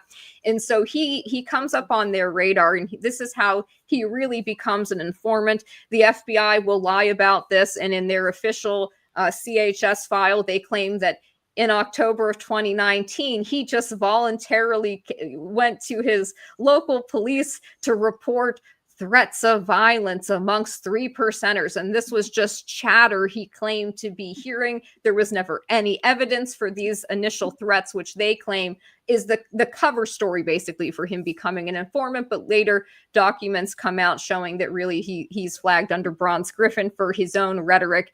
And he chooses to become an informant at that point to work for the FBI. And they apparently give him access to a database that the FBI has created of Americans who were also flagged under Bronze Griffin that were using these code words online. Boogaloo, militia, whatever, you know, we don't know all of the words, right, that would be flagged, but these people were put into a database, and Robeson's given access to this database. And it's shortly after that he makes contact with Barry Croft. Barry is later framed as a ringleader in this hoax, and he's living in Delaware. He's a middle-aged truck driver, father of 3. You know, he's raising 3 girls at the time. He really has 4 kids, but the eldest is grown. So he's a father of 3 essentially at that time. And Robeson befriends him by pretending to be friends with a friend of Barry's who had recently passed away under suspicious circumstances. And he then develops a relationship with him. Another informant, Jenny Plunk, a woman who is posing as the head of a Tennessee chapter of what really is a fake militia group created by the FBI. She also makes contact with Barry. And that's, you know, around January of 2020, Robeson and Plunk are working on Barry. So this is before the official investigation into the Wolverine Watchmen, the Michigan group, begins. This is how basically this all comes together, is because the FBI has these people and they're just online. They're making contact with people. They're directed to do this, and then they bring people together, right? So we are then told that this is the official story. In March of 2020, a U.S. Army veteran, Dan Chappell, is going online, and he's looking for pro-2A groups because he wants to maintain his, quote, perishable tactical training skills. So essentially, this is a veteran. He's claiming he wants to stay up on his skills. So that's why he goes on Facebook looking for these pro-2A groups. He claims the Facebook algorithm recommended the Wolverine Watchmen Facebook page, which was a private Facebook group that had maybe 15 people in it at the time. And so the cover story basically is that he joins this group. He goes through their Facebook vetting. He gets brought into an encrypted chat room where he claims to see threats of violence against law enforcement. And they don't document this. He doesn't take a screenshot. His buddy is a cop who introduces him to the FBI because he works on the gang task force in Michigan, Detective Ramirez. Within 1 week, Dan Chappell is made an informant. And so these connections are very important because Detective Ramirez didn't think that we should document these so-called threats of violence against law enforcement. He's a detective. We're to believe he had a flip phone. He just couldn't take a picture of Dan Chappell's phone. Dan couldn't take a screenshot. Isn't this interesting? But this is all the FBI needs to launch an investigation into, is literally an anonymous tip it could be, and they'll say they have to investigate it. They don't have to have the same kind of probable cause that like actual police would need to open an investigation on you. And I think that's important to note also for people who are listening that might not be aware of this. The FBI can essentially fabricate a reason to investigate you. They can literally have an informant make an anonymous tip, and they'll create a threat assessment, and they'll have to quote unquote investigate. So there's no real like accountability. There's no real checks and balances. The FBI is kind of a rogue agency that does what it wants. And for the FBI, what do they want? They want a bigger budget. They want to justify their existence. They need to have a threat that they can point to that say, we're the ones protecting you from these really bad guys. So that's kind of what they're doing. And then on the individual agent level, the way that the FBI is structured, for agents to be promoted, they have to be getting these cases, right? And that's what we see in the Whitmer case. One of the lead agents, Jason Chambers, was at the same time while he was running the Whitmer investigation, which he said he was going to run as a TEI, terrorism enterprise investigation. This is like the highest threat level investigation at the FBI, which gives the handling agents access to essentially all of the resources of the FBI, which you can imagine is quite a lot. This is like we're going to utilize drones, aerial surveillance. We're going to have planes following people at 15,000 feet in the air, and all of these resources, millions of dollars. So he said he was going to run that, whether he got approval or not. That is his mentality. He's running a private intelligence cybersecurity firm at the same time called Exa Intel. This company is seeking contracts with the federal government to advise on domestic terror. They're seeking contracts with state governments for venue monitoring, right? Vetting people for political events at venues. Like they were, we have an email of him talking to people in Louisiana, trying to sell his company's software to them for this venue monitoring. Well, wouldn't it be great if they had people storming capitals maybe as a threat to help sell their software? Isn't that interesting? And so they have their own reasons, these agents, for instigating, for manufacturing things, because they themselves will personally benefit, whether it's through career advancement or then launching themselves into the private sector and saying, hey, I worked on this really big case as my qualification for why I should be hired. And so going back to that appears to be their MO. They seem to do that all the time. When you look back into the history of a lot of these people, it does not jive. It doesn't pan out. There's something wrong. So my whole thing is to tell people you've got to question the narrative always. Yes, exactly. And why look at people's motives for doing things. Who benefits from this, right? Like who actually benefited from the Whitmer kidnapping plot? Was it Trump? Was it conservatives? Was it militia people? No, actually, it was the left. It was Joe Biden who, had his October surprise right before the 2020 election where he could go and say, look at Trump radicalizing these extremists. They tried to kidnap and kill a governor. They're like ISIS. This is what was the rhetoric here. And that was the result, was not anything that benefited anybody. Certainly not militia groups. Since then, the Democrats have tried to introduce a bill, the Preventing Private Paramilitary Activity Act, where they wanted to criminalize just regular people being able to associate, to get together, to shoot guns in their own yard. Oh, you're a gang now. We can categorize you as a gang and we can go after you. That's the goal here, there, among others. So there's a variety of reasons this happened, but going back to March of 2020, and these two main informants, Dan Chappell, Steve Robeson. Robeson had already made contact with Barry Croft, who would later, they say, become a ringleader in this group. He lives in Delaware, not Michigan. And then Dan Chappell makes contact with a group called the Wolverine Watchmen. He joins the group. He becomes an informant. And, you know, it's interesting. The Wolverine Watchmen was like a prepping group. You know, they were like they had a Facebook page, and it was a bunch of guys out in Jackson County in a very rural area getting together, drinking, talking shit, and shooting their guns in their backyard. That's what they were doing. They were not like technically a militia group at that point. They didn't have any rankings or leadership structure. It's just a bunch of guys getting together, talking about prepping and, you know, practicing their skills, sharing skills. Like one of the guys, Paul, he had some medical skills, so he would teach medical training, and then somebody else would teach something else. It's just people sharing their skills, getting together, like-minded people, and, you know, trying to talk about what's happening in their community. And there was a lot of reason to be concerned, to want to make sure that you, especially out in the country, because like you said, it can take time for law enforcement to come. If you're having a home invasion, it could take 30 minutes for law enforcement to get there. If somebody's injured, yeah, or that, depending on the situation. It could take time for an ambulance to get there. Maybe the closest hospital is an hour away. So you need to have these skills.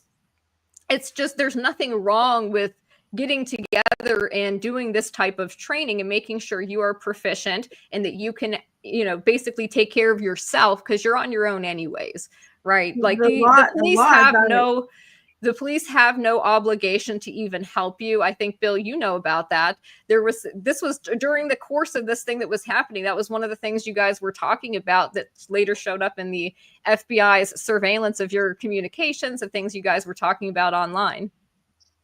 Oh yeah. Yeah. They definitely, they played a big part in a lot of things with the law enforcement and not being there. Even our chat was talking about, you know, the government not stepping in to stop these riots. And I mean, it was, it was something. Yeah. And so this is, you know, what's happening. And then at that point, Dan Chappell basically becomes the leader of the Wolverine Watchmen. This was that group that was basically a prepping group founded by a young man, Joseph Morrison, and his father-in-law, Pete Musico. And very soon after Dan joins, he becomes essentially the leader of the group. He doesn't take on the official title of like commanding officer, because he says, well, Joe, you founded the group, so we're going to basically, you're going to retain that title, but I'm going to be the executive officer, the XO. This is the second in command. But really, when you talk to everybody who was part of this group, Dan Chappell was the leader. Joe, very shortly after Dan comes in, Joe's having, you know, some marital problems. He's working 6 days a week. You know, like he doesn't have the time to do all of the stuff that Dan Chappell starts doing, which is training the guys more tactically, trying to organize an actual hierarchy and structure. It's Dan Chappell who comes up with the idea of these titles. Joe, you're going to be the commanding officer. I'm going to be the XO. That's Dan Chappell. That's not Joe Morrison's idea. That doesn't exist before Dan comes into the group. And so very shortly after that, that's March of 2020. In April, you know, lockdowns are in full swing. These guys are angry about it. They're upset. It is affecting their business because they were private contractors. They were, you know, manual laborers, and they were not allowed to work at that time. So you're home all day. You've got nothing to do.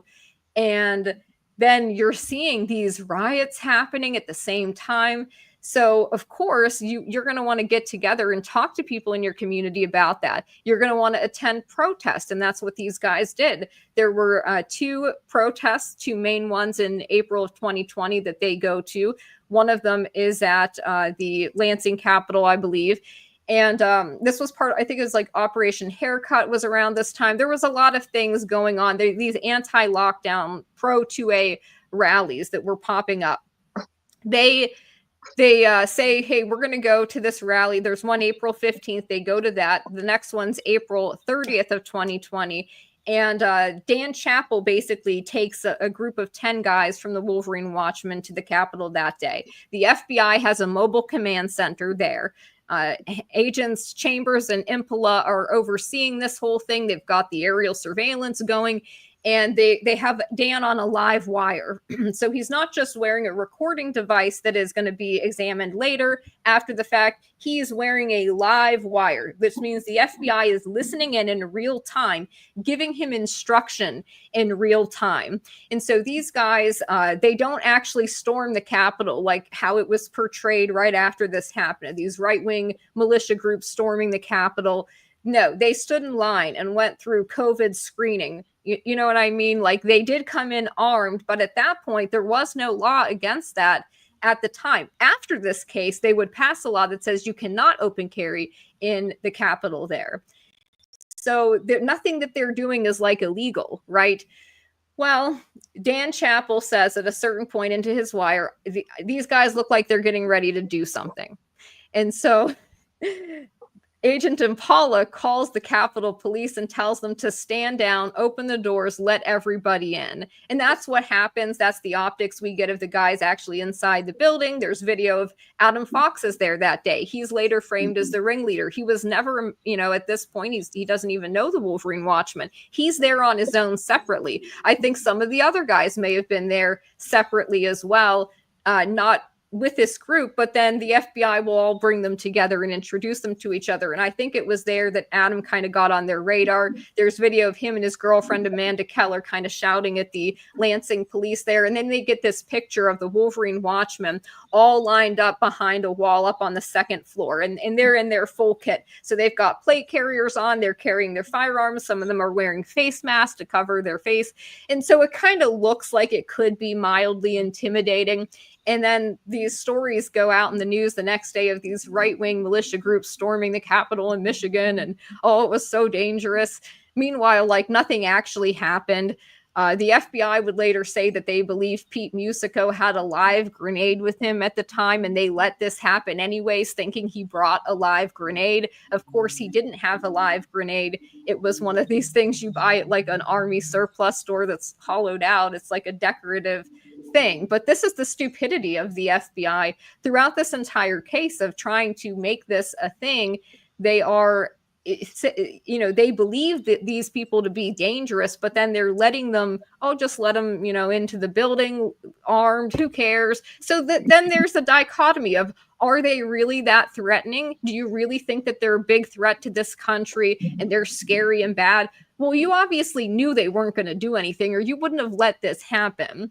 You let them go in because you knew that nothing was going to happen. These are just regular guys, and that you are, in fact, the ones leading them through your informant, Dan Chappell.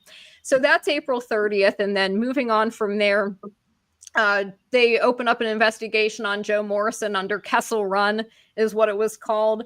The FBI makes like these baseball cards of basically people they want to get. It's a really disturbing practice. Really? And so, yeah. Anyways, throughout that point, they're trying to recruit more people into the Wolverine Watchmen. Like Dan Chappell wants to grow this militia group. He's referring it in private conversations. He's referring to it as like his group. That's how everybody viewed it. And so just moving forward, Adam Fox is brought in around June. He's introduced to the other members of the Wolverine Watchmen, and they planned this joint training exercise. I should add before that, June 6th of 2020, the FBI calls and chairs a national militia meetup in Columbus, Ohio at the Drury Inn and Suites. This is a meeting that was put on by Steve Robeson, their informant. He calls and chairs the meeting. He brings Barry, he invites Barry Croft to come. Adam Fox goes. Now, Adam and Barry knew each other kind of like how you might have a Facebook acquaintance online that you've never met in real life, but there are people, sometimes you're part of the same like groups, Facebook groups or whatever, and you kind of make contact with people online. They had like an acquaintanceship like that.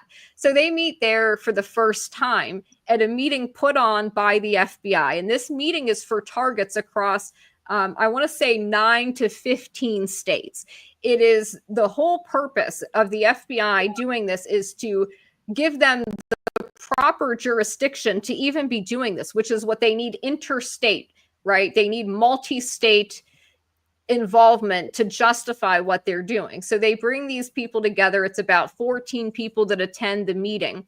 Now, there's Steve Robeson, and then there are 2 other informants, I believe, there as well. So you got 3 informants. They're all wearing recording devices. And then everybody else is a target.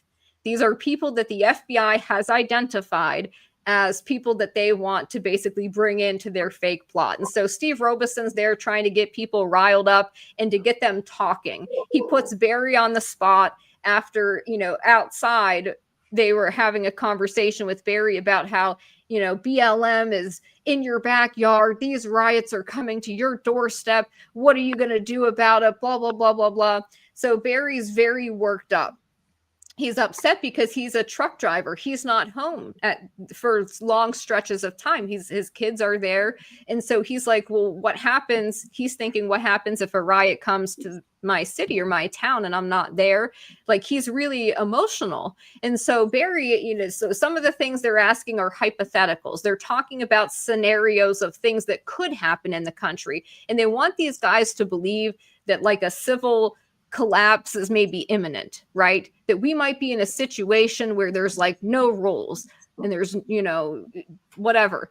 And so Barry starts talking about this, and he says, he goes on this rant and he talks about, well, if there's no rules, then, I'll kill people, whatever. Like he's just ranting. He's talking about how he's driven Secret Service details off the road with his truck. This has never happened. It's like not real, but he's stoned, he's worked up, and he's ranting, and this is what they want. And so the FBI will later take these recordings, play them out of context to make Barry look violent or dangerous.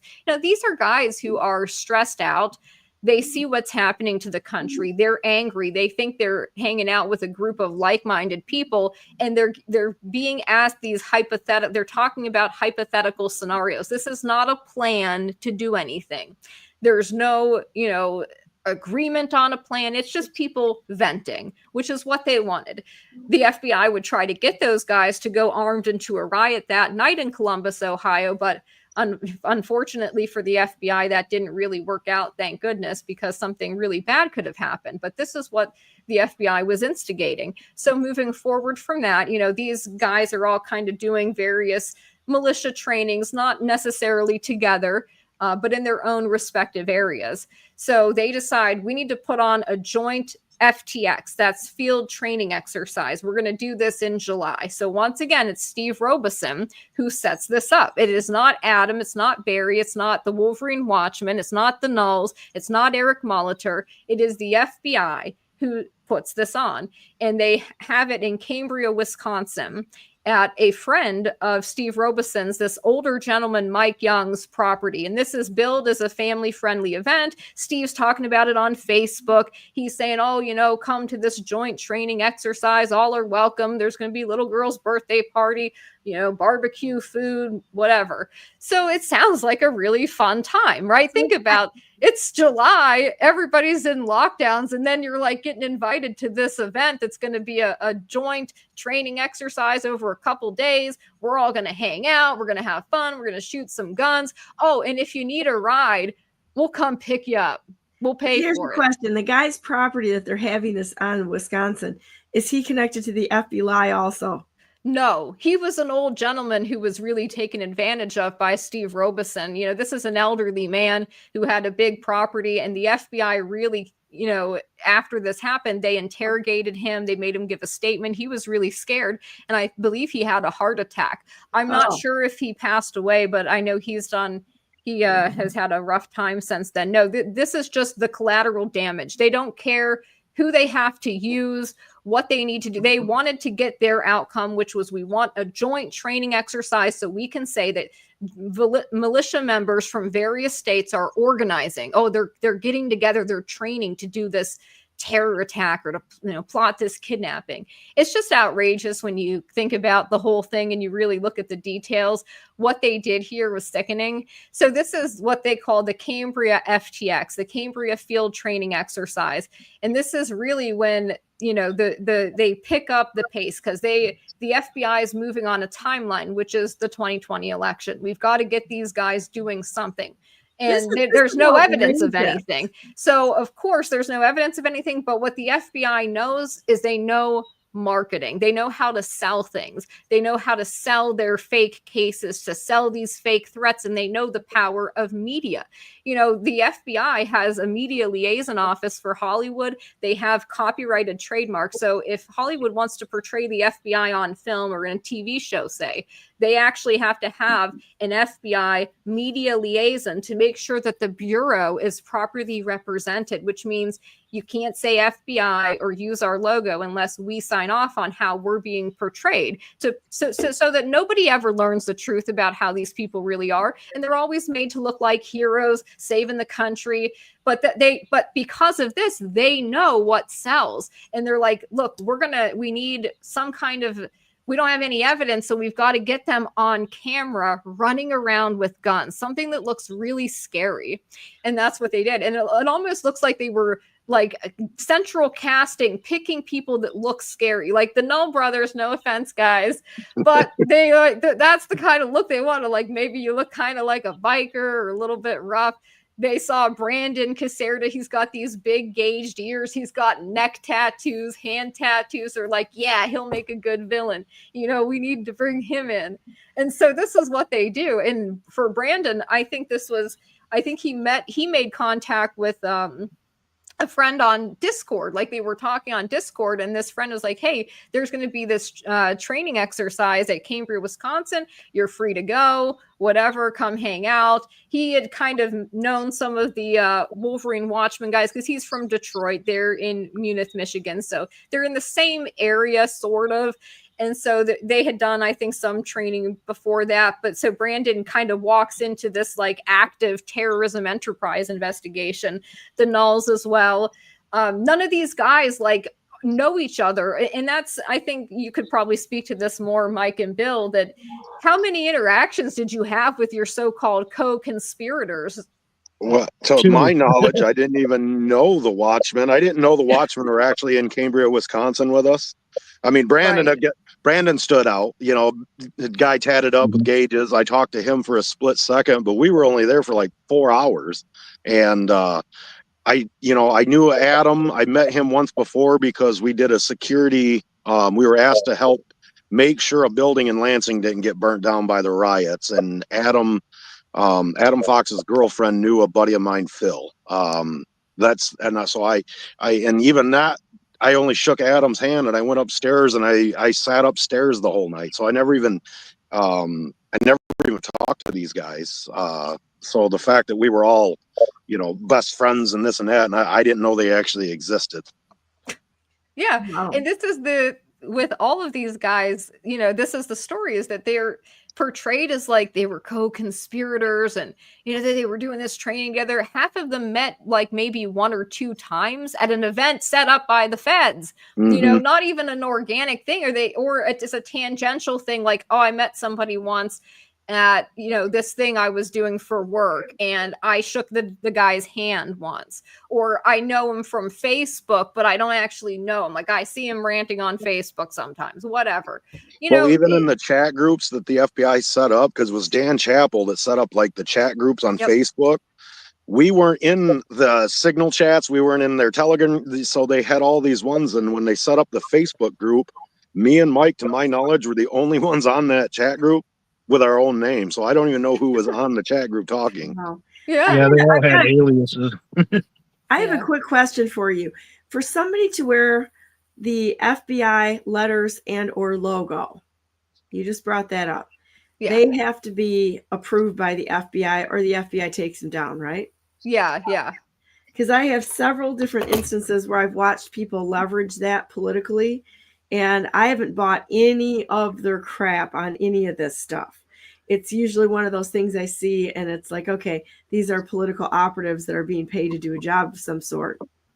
Yeah, that's right. All right, so we're going to be calling a couple of these people out brutally here, just very shortly, because I don't want to derail this conversation. I'm going to grab some water. If you guys can keep talking a minute, I'll be right back. And just roll with it. You're doing great. Okay. Okay. Okay. So we're at Cambria, Wisconsin. This is the July 7, 2020 joint field training exercise put on by the FBI, again, to justify their presence in this thing. They have to have there be something between state lines going on that would justify more than like just regular traditional law enforcement or police being involved, if there's an actual threat. And this is also, that Jason Chambers has to justify his terrorism enterprise investigation. So with the lack of any actual plan or plotting to kidnap a governor, the FBI is like, well, put on the joint training exercise. We invite all these guys there. They went and picked people up. Barry wasn't going to be able to make it on his own. He is a, long haul truck driver. He's in his truck for long periods of time, sometimes 8, 12 hours. So he was really tired. And again, he lives in Delaware. He's not from Michigan, and he's also not from Wisconsin. So this is a pretty far drive for him. So the FBI has their informant, Jenny Plunk, who is posing as the head of the Tennessee chapter of the United States Patriot 3 Percenters, a national militia group fabricated by the FBI that Steve Robeson would go on to proclaim himself the national commander of. And so this is the backdrop. Jenny Plunk says to Barry, well, it's going to be a fun event. We really want you to come. You can bring your kids, and tell you what, to make sure that you're okay to drive, I'll drive from Tennessee to Delaware, pick you up, drive with you and your kids from Delaware to Wisconsin, and then you guys can stay at a hotel and it'll be great. So that's what the FBI has to do just to even get Barry from Delaware to this event in Wisconsin. Again, not put on by Adam or Barry, the men that they claim are the ringleaders of this fake plot. This is the FBI doing this. So they have their informant drive from Tennessee to Delaware. She picks Barry up with his daughters, and they head to Wisconsin. Now, at the same time, Dan Chappell rents a black Suburban. Hello, if you ever see someone with a rented black Suburban, just know it glows. And so he picks up the Wolverine Watchman, because they too, they weren't able to, these are working class guys. They don't have a lot of money right now. There's the lockdowns have happened. That's affecting their financing. So the FBI is like, yeah, we'll rent a truck. We'll come pick you up. And Dan just does this. And at the time, nobody finds this really suspicious. They just think Dan's a really passionate patriot.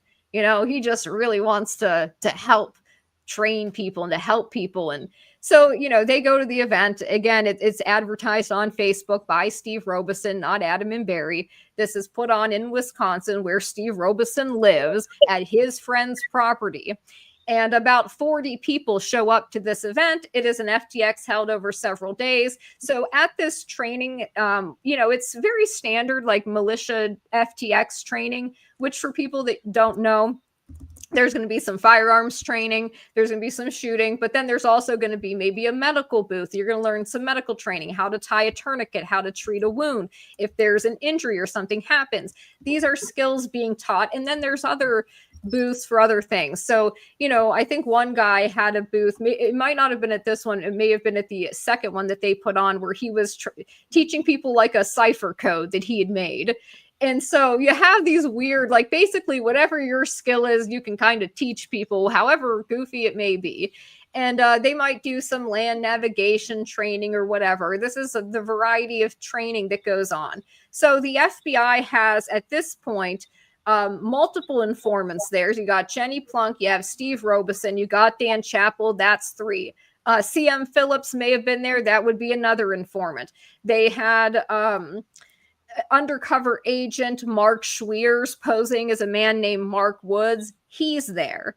And it's Steve Robeson and this undercover FBI agent who construct the shoot house, which the FBI will later say was like modeled after Whitmer's vacation cottage, because they were planning breaching the cottage and kidnapping her. That's not true at all. It's just something put together with plywood that was materials purchased by the FBI via Steve Robeson, their informant. He purchased the materials. He and Mark Schwiers, the FBI agent, constructed. And then they put smiley face targets and frowny face targets in there to show that if this was actually a kidnapping, by the way, you wouldn't have friendly and unfriendly targets. You'd be willing to kill anybody. If you're a terrorist and your goal is to just kidnap somebody, kill their security detail, why are you going to have friendly targets? No, this training was actually training for close quarter combat in a shit hits the fan type scenario where there might be an urban conflict. Maybe there's a riot going on in your area and these BLM rioters come into your home. How do you defend in that kind of situation? It was that kind of practicing for clearing rooms and whatnot. And that's why they had the friendly and unfriendly targets. So this is the kind of training they're doing. Maybe they have some hanging steel targets, whatever, that they're shooting. And, during this time, some of the guys are, they're guys. They're going to do goofy stuff. Barry decides he's going to try to tape pennies to a firework and detonate it to see what happens, basically. He's trying to make maybe like a makeshift flashbang. And so he detonates this in a tree where there happens to be a hanging steel target from earlier in the day. So the FBI says, oh, he's trying to make an explosive. And he was testing this for shrapnel purposes. It's like, okay, if you wanted to make a homemade explosive for the purposes of creating shrapnel, are you going to tape pennies to a firework that you bought at a store? Does that sound right? It sounds a little silly to me, but this is, of course, the FBI would call this an IED.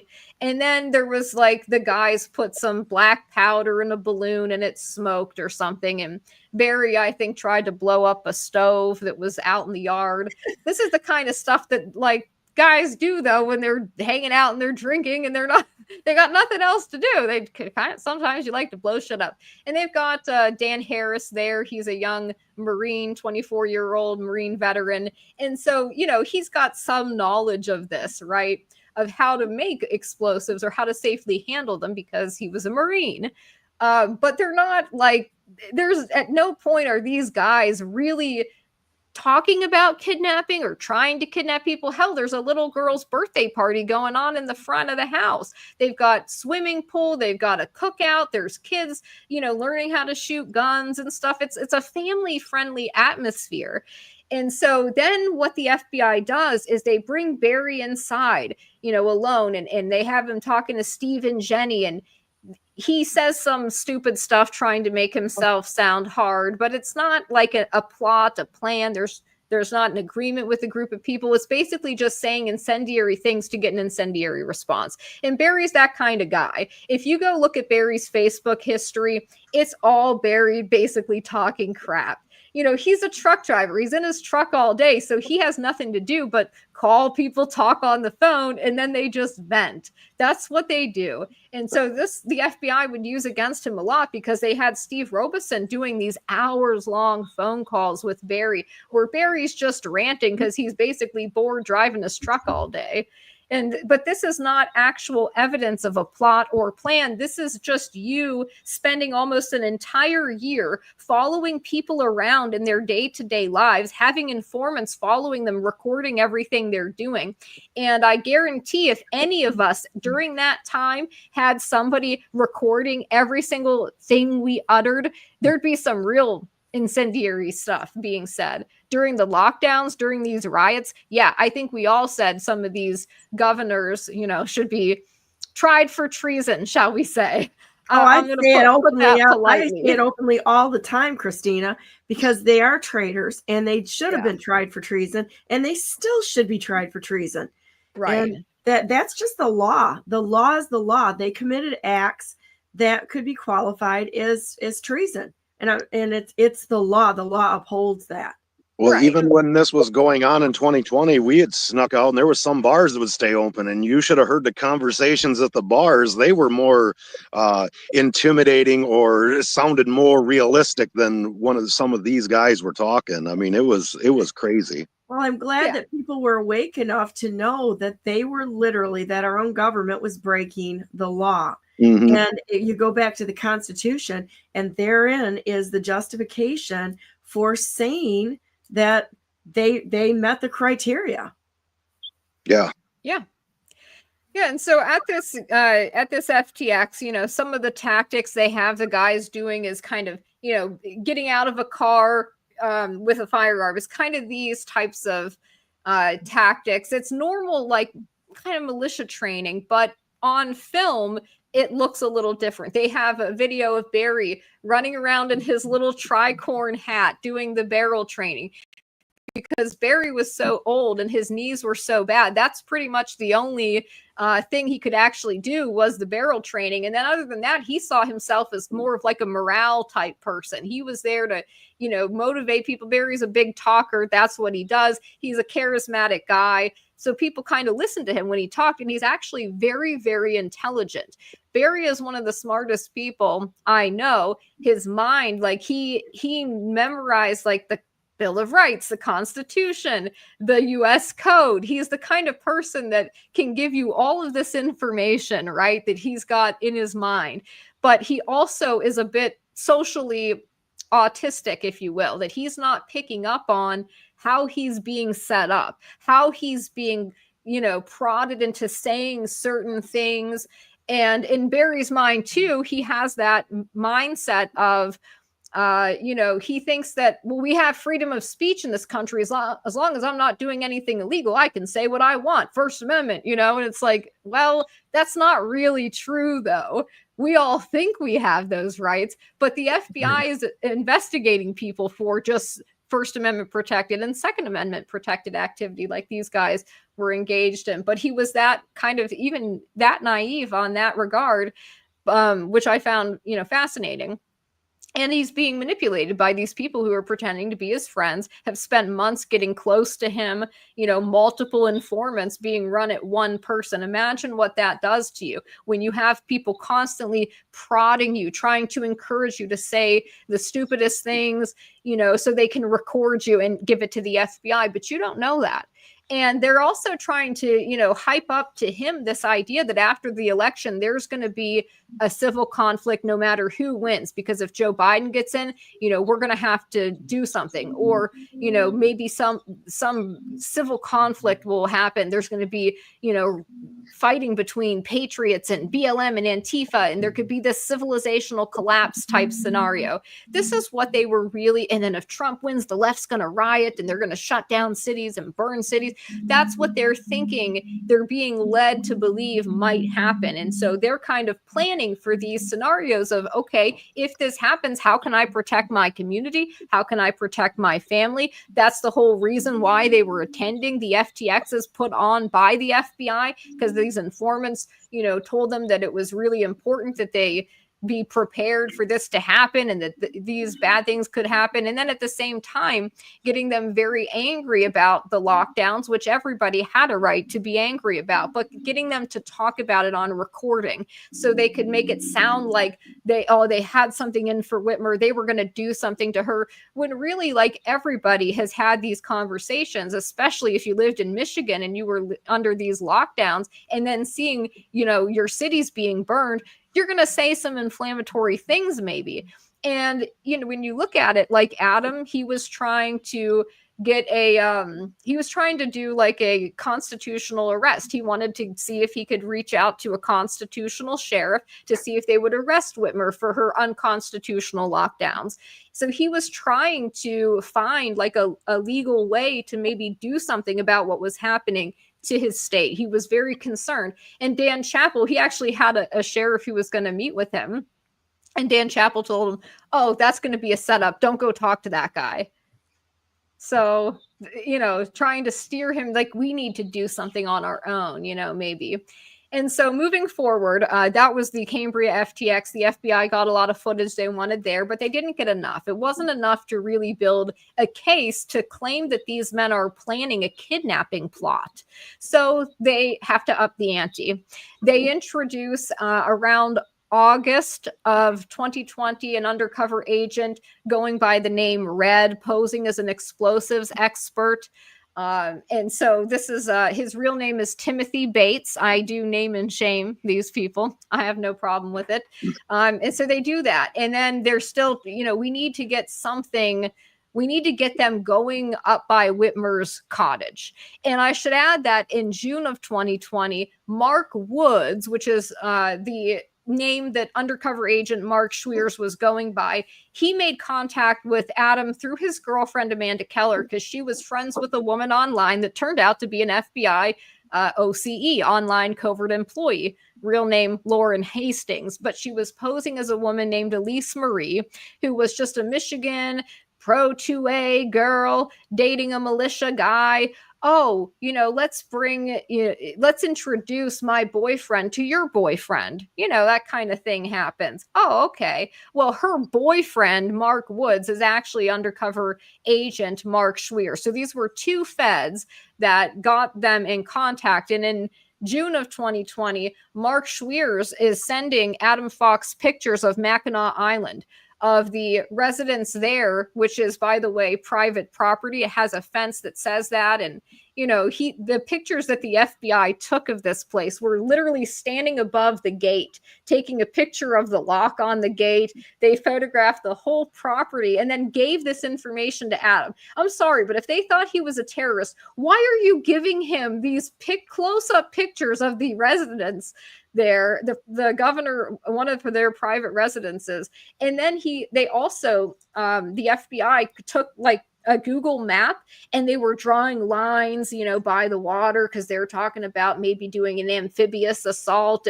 But the FBI was doing this. This isn't Adam doing this. They made this map, they drew the lines on it, and they sent it to him on Facebook along with these pictures that they took. So they're already, they've already been seeding to Adam that maybe we need to go look at her residence. Maybe we need to think about maybe kidnapping her or doing something. And Adam's not really taking it too seriously. He thinks that this is kind of all like a joke. So anyways, this is just, some of the things that they've been doing. And mind you, the other people don't know about this. Like the Wolverine Watchmen don't know that Adam is having conversations with undercover agent Mark Schwier, saying these kinds of things. Like there's this, separation of, they've got different people working on other people, and not everybody has the full picture of what one person was doing the month before, or who this person talked to or met with, but then the FBI will put this whole timeline together and make it seem like this was all coordinated activity, or that one person knew what the other was doing, when this isn't true and these people hardly know each other. So now we move forward to late August of 2020. The FBI says, well, look, we got to wrap this case up, but we need to do a casing of the governor's vacation home. So they planned, this was Jason Chambers' big thing, they planned a recon of her vacation cottage for August 29th of 2020, the daytime recon. And we have text messages of the FBI agents and informants talking, where the FBI agents are trying to get them to invite as many people as possible. They literally are naming names. Try to get Brandon Caserta there. How about Dan Harris? How about Ty Garbin? How about this person? They want a large amount of people, because they need to implicate these people. They need to get some kind of more concrete evidence of an actual plot, besides just the videos and recordings of them at these meetings and field training exercises. So unfortunately for the FBI, people had conflicting schedules. People have families. They have to work. So the only people they could get to go on the daytime recon is Dan Chappell, their informant, Adam Fox, who is at this point, he's homeless. He's living in the basement of a vacuum repair shop. This is his resources, right? This man is not doing, super well. He's also not doing that bad either. He kind of chose to live in the basement of the vac shack because he had a dog, and he, but anyways, the point is that this is not a man of great resources. So he comes, and then the only other person they could get to go was Eric Molitor. Eric lives in Cadillac. So imagine these people live in different areas. Adam's in Grand Rapids. Dan Chappell's from Flint. Eric is in Cadillac, Michigan. And so they tell Eric, Adam sends him a message and says, hey, we're going to go check out a high-profile vacation cottage. You want to come? Eric says, sure. Because he's done, security work with Adam before. They had been tracking BLM rioters that were coming in from out of town, staying at hotels, and they were giving that information to law enforcement, to the police. So Eric thinks, oh, BLM must have adapted their tactics. They're not staying at hotels anymore. They must be renting Airbnbs. He thinks that's what that means when he says, you want to go check out a high-profile vacation cottage. So that's what Eric thinks. And on August 29th, Dan Chappell, driving the car, picks up Adam Fox, and then they come and pick up Eric. They stop by Eric's house, and Eric still has no idea where they're actually going to be going. He just knows we're going to check out a high-profile vacation cottage. Eric is trying to, further his career in private security, where he'd done some security for Menards, the store during that time, and he's trying to get these security jobs. So he bought this cheap little toy on Amazon. It was like an RF detector, it's supposed to be able to tell if there's like a listening device or whatever. So he brings this out, and he shows it off to Adam and Dan. And again, he doesn't know Dan. This is the first time Eric Mulder's ever met Dan Chappell. He hardly knows Adam. He's known him from a couple jobs they worked together, but this is what guys do. They want to show off their little toys. So he did that, and that's documented, right? This $50 little dinky thing, the FBI's like, oh, look, he was going to scan people for listening devices because he was looking for feds because they knew they were doing something. No, that's not true at all. So anyways, they get picked up. They all smoke weed together. The FBI's got to get everybody stoned, and then they go up and they're driving. And during the first part of the drive, like the first hour, they're all just kind of hanging out. Eric's in the back seat, Dan's driving, Adam is in the passenger seat. Dan is armed, Adam might be armed, Eric isn't sure. But this is the situation. You're sitting in a car with basically two potentially armed people. One you just met that day. The other you only know from like online and you've met a couple times. So they start getting closer to her vacation cottage. And this is where they turn off the radio and they get serious. And they mention for the first time, we're going to, check out that bitch Whitmer's place. And this is the first time Eric hears the name Whitmer. Up until that point, they never said governor or Whitmer or governor's cottage, anything like that. And so he gets it dropped in his lap that like, while he's in the car, it's too late to turn back now or to get out of the car. Plus this guy's armed who's driving the car. This Dan guy, he's, he looks like a real deal operator, which he is. Of course, he was in the army. And so that's the situation of how the FBI had to manipulate this whole thing. And Adam is very childlike. He's very naive, very trusting, almost like a child, like giggling about this whole thing like it's a joke. And so literally they just have Dan drive them up. Dan already had the address, but he tells Eric, look up the address. And why do they do that? Because they want to ping a Google search on Eric's phone so the FBI can use this as evidence later that Eric knew what they were doing before he, got in the vehicle, that he knew this was a plan to kidnap the governor and to get some evidence that any kind of plot was happening to kidnap her. So Dan Chappell tells Eric, Google her address for her vacation cottage. He does that, and I think he did it a couple times because I don't think he was able to find it at first. So there's like 6 Google searches in his phone for this. But this is, again, when they're already up there and in the area, and it's just been sprung on him. And he's not sure how serious this is. If these guys are serious, he doesn't want to be the person that says no, because then there could be fallout. Who knows? He wants to see like what's really going on here. And if it is, something serious, he would let law enforcement know. That's kind of his thinking. So he, he's like, okay, whatever. He looks up the address. Dan already knew. And so they drive them by, I think it's Timberlake Drive. By the way, this is not on like a private property. It's literally a street anyone can go drive down. It's not illegal to drive down the street. Oh, but they had Dan, is driving. He has Adam film it as we drive by, film her vacation cottage. So Adam, of course, does. And there's a couple videos that the FBI will then take from Adam's phone as evidence that they were really plotting to kidnap her. When really it's like they're driving down the street. Dan tells them, take a video. And then they just keep driving. It's not casing a place. Casing a place would be like you actually get out and you get a lay of the ground. You pull up floor plans of the house, or, you're actually out there spying and casing it like you would be if you were really going to do something. Driving by and filming a little 3-second video on your phone isn't really casing a place. Just putting that out there. If you're really serious about, breaching somebody's house and kidnapping a governor, like, let's get real. And this is an area I got a question to ask here. So Bill and Mike have not been involved in any of this other than going to that camp up in Wisconsin for a kid's birthday party. Yeah. And this is like totally apart from what they've done, correct? Yes. And same with some of the other guys. Barry has no idea. Barry lives in Delaware. He doesn't know this is going on. He's not in any of their encrypted chats. He's an older guy, middle-aged guy. And then the Wolverine Watchmen don't know that this is happening. This is what I mean, where they separate people out, they isolate them and do certain things. And then everybody is somehow guilty by association. And these are tangential, fleeting associations at best, of people you maybe have an acquaintance with online, but you don't really know.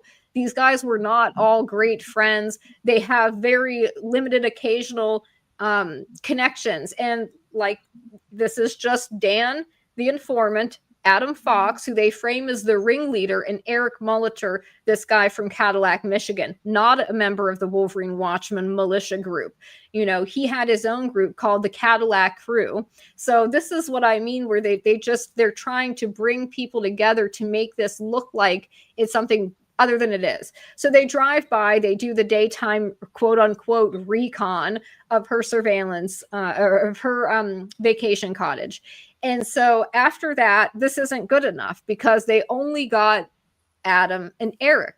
So the FBI is like, well, we're going to have to do another recon because we need to get all of these guys, as many as possible, the guys we want to arrest, to the vacation cottage. We've got to get them on video going up there, or at least track them, be able to track that they went to this area, because there's no actual real plot. There's nothing that they have at this point that shows all of these guys getting together and saying, we're going to do this. This is how we're going to do it. We're going to do it on this date at this time, this way. No. And the only people who've been talking about potentially doing something like that is the FBI at these meetings, and people don't take it seriously.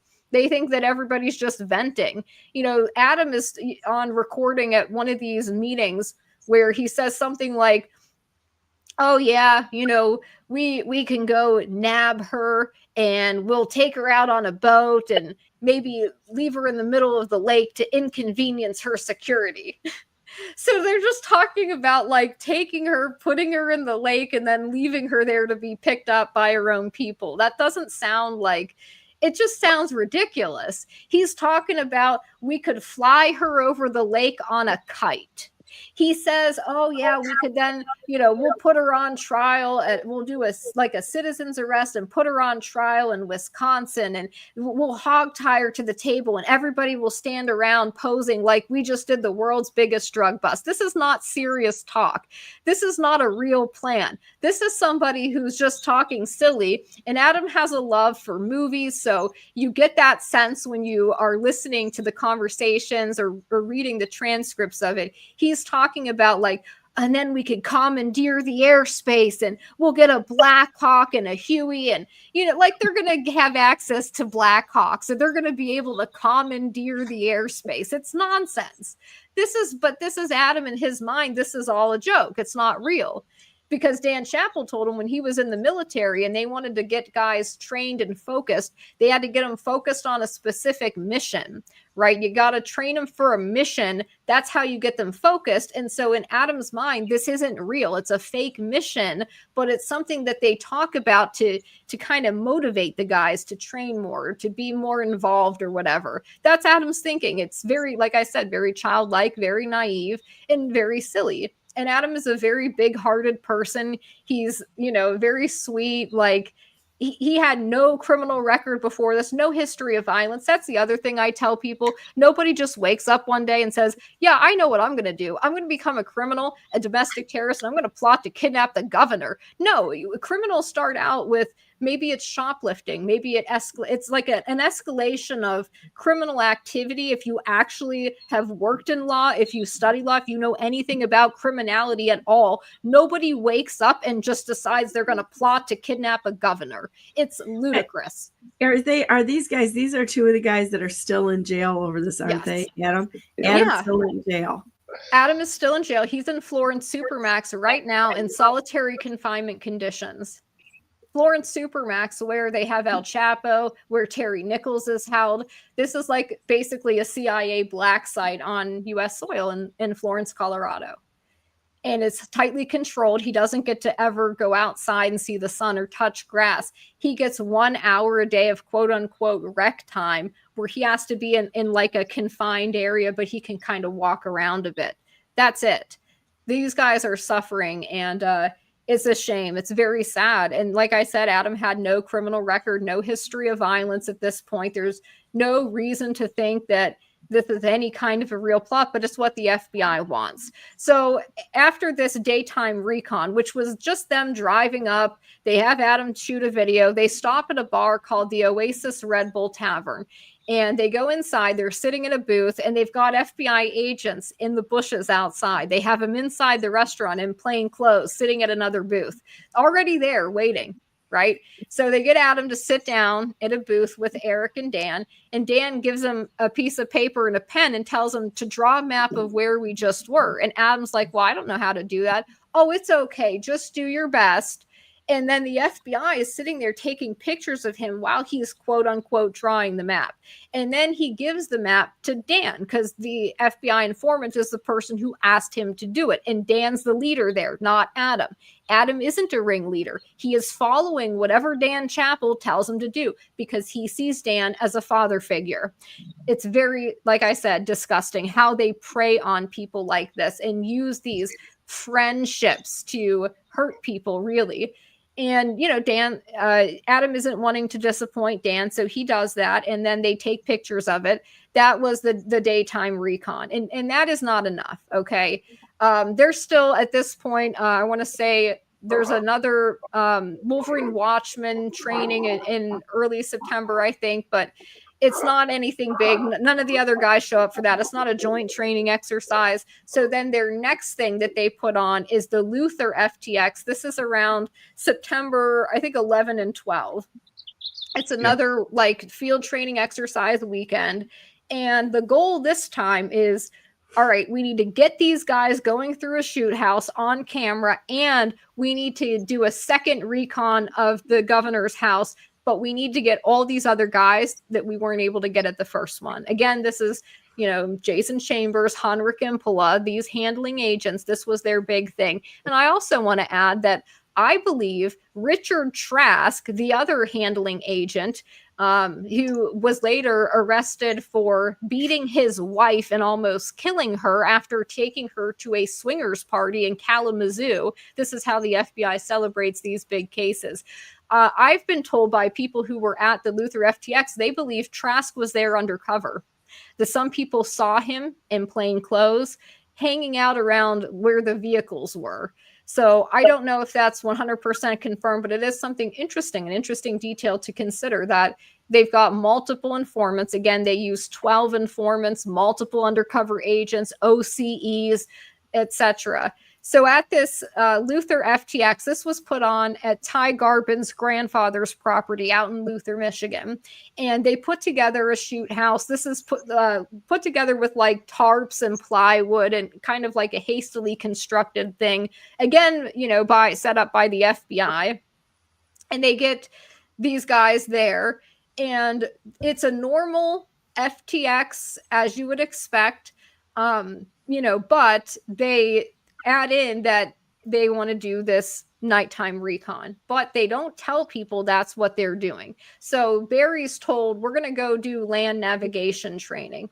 Brian Higgins, who is one of Steve Robeson's friends from Wisconsin, he's told that they're going to be hunting a pedophile. Now, why would Higgins believe that? Well, because during this time, while Steve Robeson is working as an informant for the FBI, posing as a national commander of a fake militia group that has other informants posing as different heads of state chapters of this fake group, he's also running a fake charity called Race to Unite Races. And he's regaling these guys with stories about how he's worked with law enforcement. He's, you know, helping arrest arrest child traffickers. And anybody that's familiar with like the patriot community knows that that's a big thing. You know, people really don't like the child trafficking that's happening in this country. Most of these guys are fathers. So this is something that really would get them interested. And Steve is telling them that, yeah, he's gone to Mexico and he's gone and helped get these child traffickers and rescue kids from cartels. And so he's telling people he has worked with law enforcement with this organization to go after pedophiles, essentially. And so Higgins is told, yeah, we're going to be basically, he thinks they're going after like a child trafficker or somebody that might be harboring little kids. That's what he thinks he's going to do, that they're going to be checking out a place where there might be child traffickers. And this is Steve, who I've known for a while. I know that he has this charity, and he's told me all these stories about helping law enforcement and, you know, going on these buses, going to Mexico, blah, blah, blah. And he believes it. And I don't know what you guys were told, Bill, Mike. Were you guys told you were doing land navigation or hunting a pedophile? I was just going to meet with Steve. We had already been drinking. The whole day was already over. You didn't hear any crazy conversations about anything. And they asked me if I wanted to go see Steve. We were going to talk about something. Like I said, it was so long ago. But yeah, there was no conversation that anybody was going anywhere to do anything. You know, it was. Shoot, it must have been 8 o'clock when they come and even asked us to go. And I asked my brother if he would go with me. Yeah, so this is how it's presented to people. Barry's told, like, yeah, we're going to do some land navigation. They're all told basically different things just to get them in the vehicles to get them to go. And so the FBI is driving most of these vehicles, or they're in the vehicles. So one of these vehicles is being driven by Dan Chappell. And there's an informant in the back. It may have been Steve. Adam and Barry are put into the back seat. And then undercover agent Timothy Bates, this is the guy they introduced as the explosives expert. He gets in and he's in the passenger seat. And even so Timothy Bates was not one of the main handling agents. He is just an agent brought in to work undercover. He's brought in at the end of this. So he's not fully briefed on what this is, who these people are. He's still not a good guy, right? But he getting into the vehicle, looking at like Adam and Barry and at their demeanor as they go, it's like clear they don't know where they're going. And he looks at Dan and says, do these guys even know where we're going? Something to that effect. And Barry, you can hear him on the recording. He says, destination unknown, destination unknown. He doesn't know where they're going. But this is the ringleader. Him and Adam are supposed to be the ringleaders. They don't even know where they're going when they get in the vehicle driven by the FBI. There's three FBI to 2 actual defendants in the vehicle. It's more feds than not. And then in the other vehicle, same thing. You know, you've got the informants basically driving. And then I think they had you guys meet up like at a parking lot. It was and then they say Walmart parking lot is where they brought us up to, and then everybody bailed out of the truck, and we got stuck with the FBI agent. And and I don't even know what we did or what the other cars did. I was oblivious to it until court. So that's the thing. They have them drive up, and then these other vehicles go out, and they've got one that they have tried to drive by the vacation cottage. And again, they get the address wrong. And we have the communications of the FBI talking about this to each other, by the way, where one of the FBI agents is like, oh, you want to drive them up this way where we've got a really good low light ambience, because they put pole cams in advance on her property even before the daytime recon, which was August 29. So they already had these pole cams up ready to record them, and they're like saying, oh, drive them around this way where we've got good low light ambience, like they're choreographing a movie or something. It's crazy. And then they have another vehicle, which is also informants are driving, and they have them go to the other side of the lake and flash a flashlight or something, you know, and we're told that basically they're doing a kind of like a trial run for the kidnapping, and that they want to see that they can see this flashlight from across the lake, why this would even be necessary, or what it has to do with a quote amphibious assault, which they also, that was one of their theories. None of it makes sense when you look into the details of it. So it's like, how is this thing going to go down? They were supposedly going to get a boat and roll up on the back of her vacation cottage and do a quote unquote amphibious assault. So drive up a boat, have a couple operators get out in full tactical gear, and then go storm, I guess, her vacation house and kidnap her, kill her security detail, then take her back in a boat. And they were supposedly going to blow up a bridge to quote slow police response, but then there was another bridge, so that really wouldn't have mattered, and nobody thought to make this make sense at all. And then what are they going to do then? They're going to supposedly take her to Wisconsin. Well, where at Wisconsin? On whose property? How is this going to happen? There are no details. It's just they wanted, quote unquote, to do it. None of this is all coming from the FBI agents, correct? Yes, the agents, their network of informants. So they wanted to get the guys talking about explosives because they want to be able to charge them with WMDs. So they have Undercover Red at this Luther FTX. He comes in, he's introduced as an explosives expert, and he plays a video that the FBI actually produced where they had this guy blow up an SUV and they filmed it. And then he shows the video. They could call it a quote circle of trust meeting, and had him, and it's all their targets.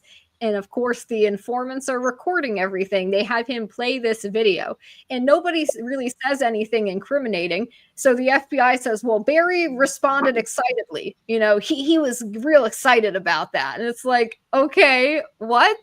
And he's saying to them that he can get them explosives for like $4,000. Nobody bites. Nobody's interested in purchasing these explosives at all.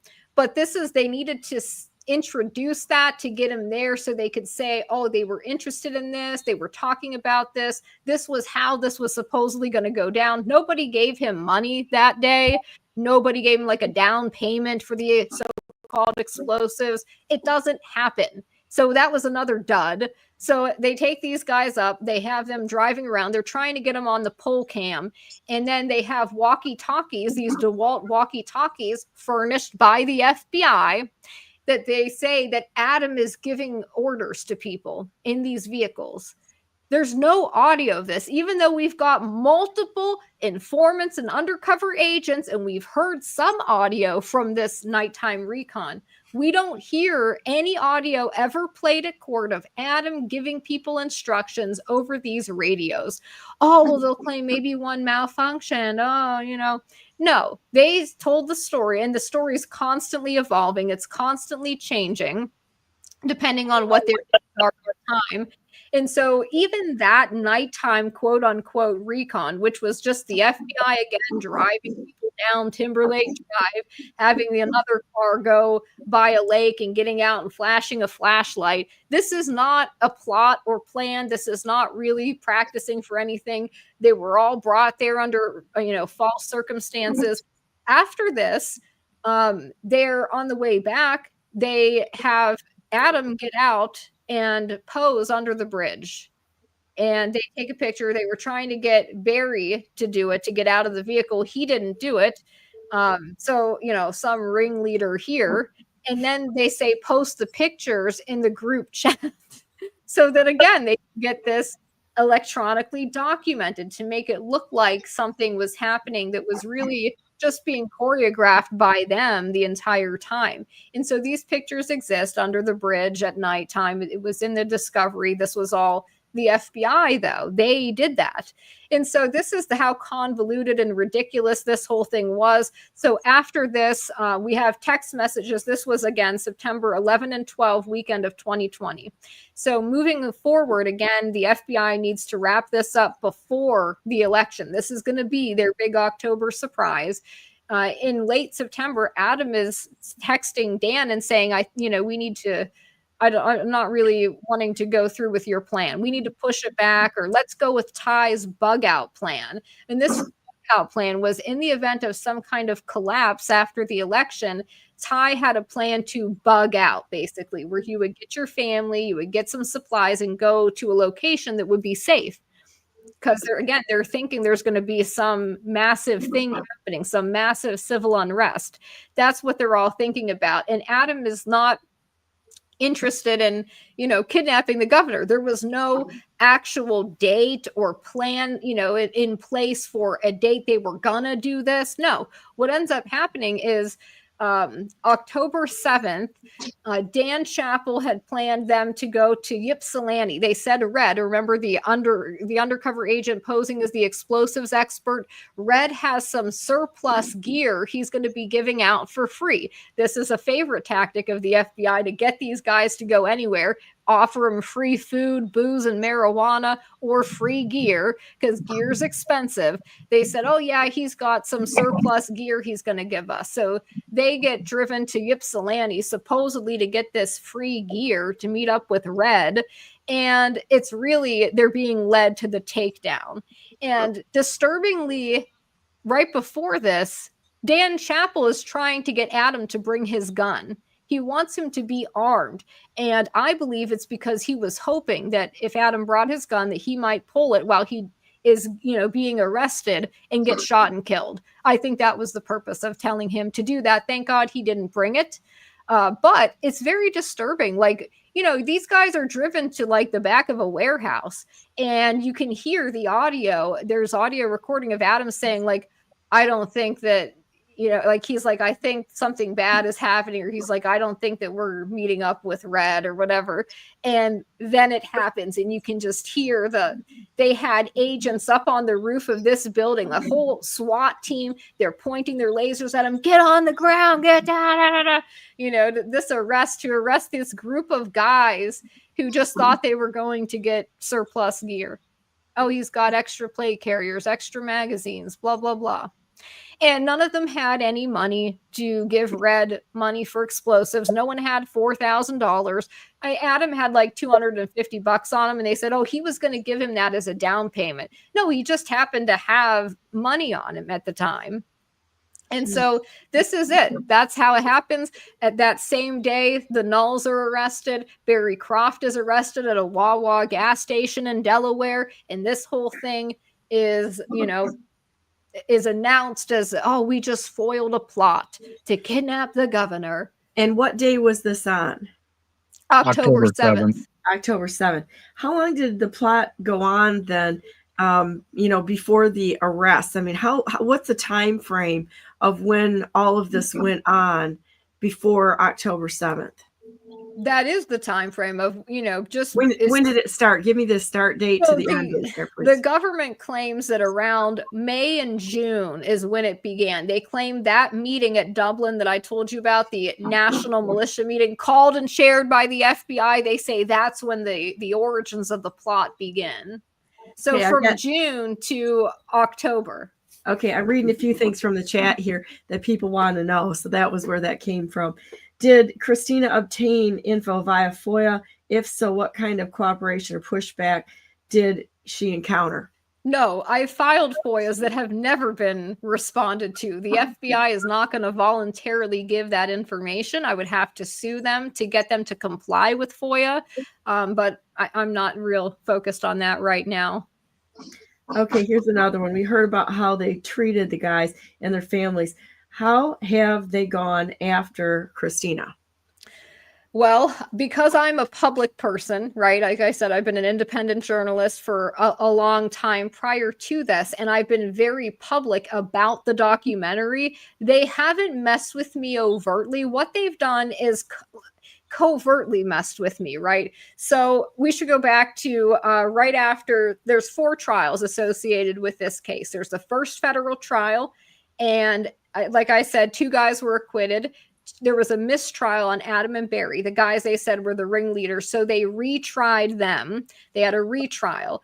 And then after that, there was the 2 state trials. There was the Jackson County trial. And then finally, where the Nulls and Eric were tried in Antrim County. So 4 separate trials. After Adam and Barry had the retrial, They were being held at Nuevo County. This was prior to their sentencing, but after that retrial, they were convicted in that retrial. So I reached out to them to start getting their story because nobody else was getting it. I was doing video visits with them for my documentary to interview them, to get their story before, because we knew they were going to be going to jail for probably 20 years each. And so I wanted to document their story. And I'd been doing these interviews with them. I did quite a lot with Barry at that time. And the FBI, of course, was monitoring all of that. They were aware of it. After Barry's, so actually the night before Barry's sentencing, I said to Barry, you know, if you want to get a message to the American people, I have a small YouTube channel, as you know, but I'll put your message out. I'll get it out there to at least my following. Barry said yes. So I recorded like a 7-minute statement from him. I put it out the night before his sentencing. I want to say probably like 8 o'clock at night. It was pretty late. When I finally got it up. Well, the next morning at 8 o'clock in the morning at his sentencing, the prosecutor, Nils Kessler's quoting from this statement, right, of this conversation we had the night before. And he's saying, Barry's still talking to the media. He hasn't taken responsibility. He is completely radicalized, blah, blah, blah, blah, blah. And they come up with the idea now, all of a sudden, that Barry was the spiritual leader of this fake kidnapping plot. And so they liken him to the blind sheik and ISIS and blah, blah, blah, blah, blah. And they argue that he should, you know, get 20 years in prison, which he got 19 and a half years. And so they were aware of my conversations with the guys. Adam ended up getting 16 and a half years, which I think is fascinating because initially they said Adam was the main ringleader. So he gets less time than Barry. Why does Barry get more time? Well, it's because he was talking to me more than Adam was at that point. I had a couple conversations with Adam, but not nearly as many as I had with Barry. So that happens. And then after sentencing, typically it takes like a week or two to process them out of that facility and send them on to their next one. Well, in this case, like I said, because they were participating in the documentary, as soon as they sentenced them, they wanted to get rid of the guys. But right after their sentencing, I went and talked to Barry and I said, I need to get statements from you guys right now for the weaponization committee that is headed up by Jim Jordan. I said, I'll do my best to get these statements. I want you guys to do statements because we don't know when you're going to get moved. And so they did. Barry did a 4-page letter and he read it on camera while I recorded it for him. And I got Adam to write his. I hadn't filmed Adam's yet. I was going to have him read his letter too, but I had them write it first. So after I published Barry's statement to the weaponization committee, a good friend of mine, another journalist, Ken Silva, wrote an article about it.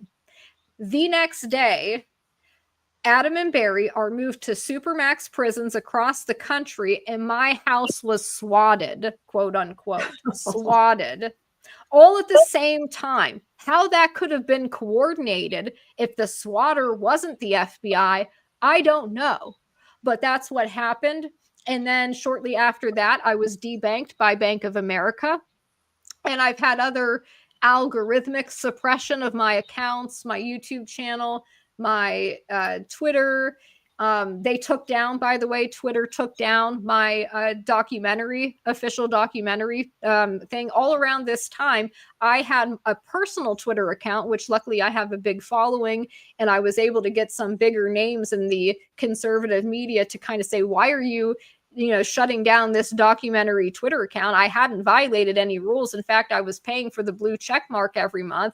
I paid, to run some ads for the documentary. So I spent money there. I hadn't broken any rules. Why take it down? Well, I think we all know why it was taken down, but because they got such pushback on that, they reinstated it, and they didn't give an excuse for why it was taken down. They just had somebody who works at X comment and say, oh, it's back up.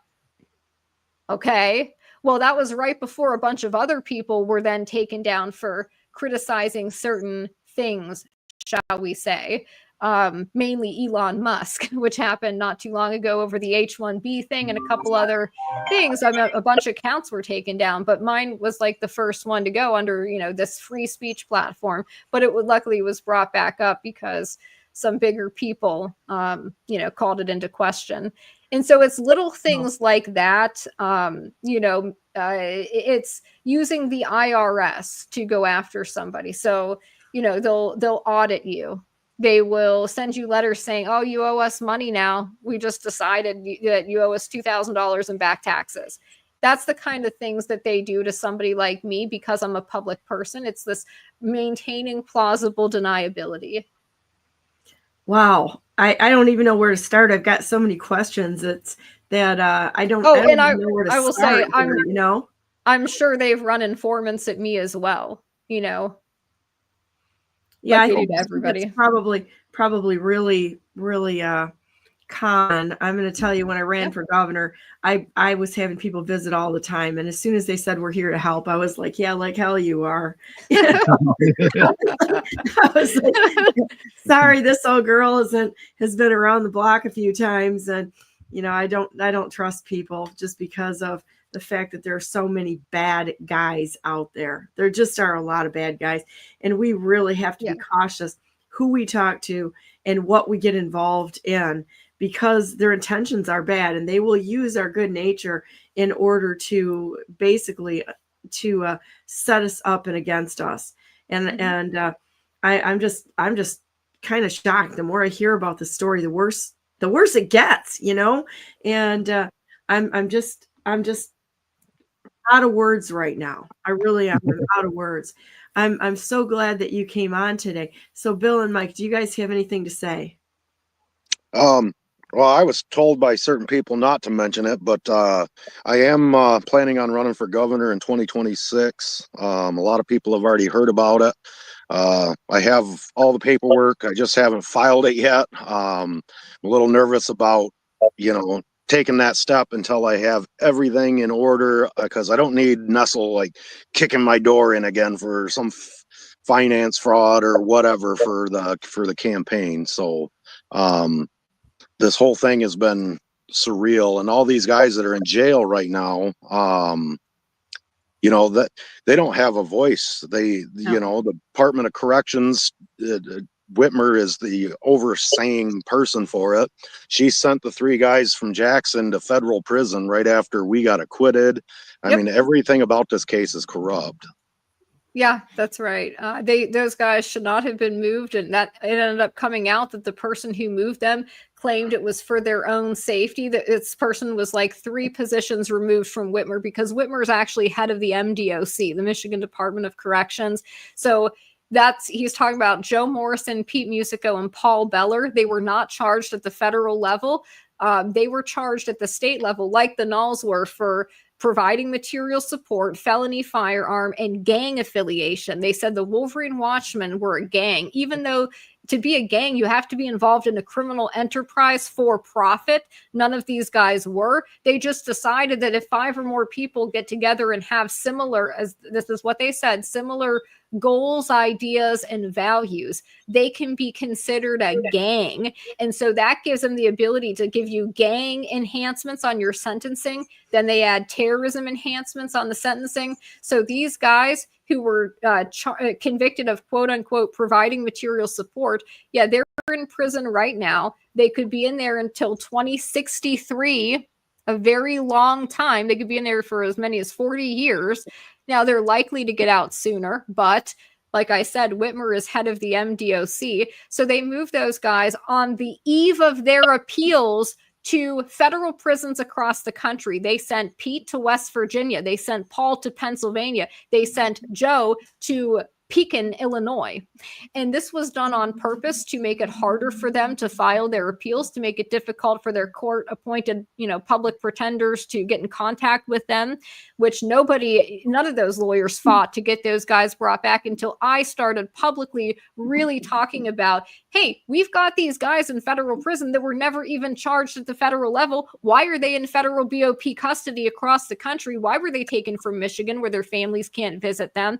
Oh, Now, all of a sudden, we're going to have a hearing on it and bring them back to Michigan. So they did. They brought them back to Jackson County, and then they shipped them off to separate prisons again in Michigan. So now we've got Joe at Bellamy Creek. We've got Paul somewhere else. We have Pete somewhere else, and they're on level 4 security. So Pete Musico is unable to talk to anybody except pretty much his wife.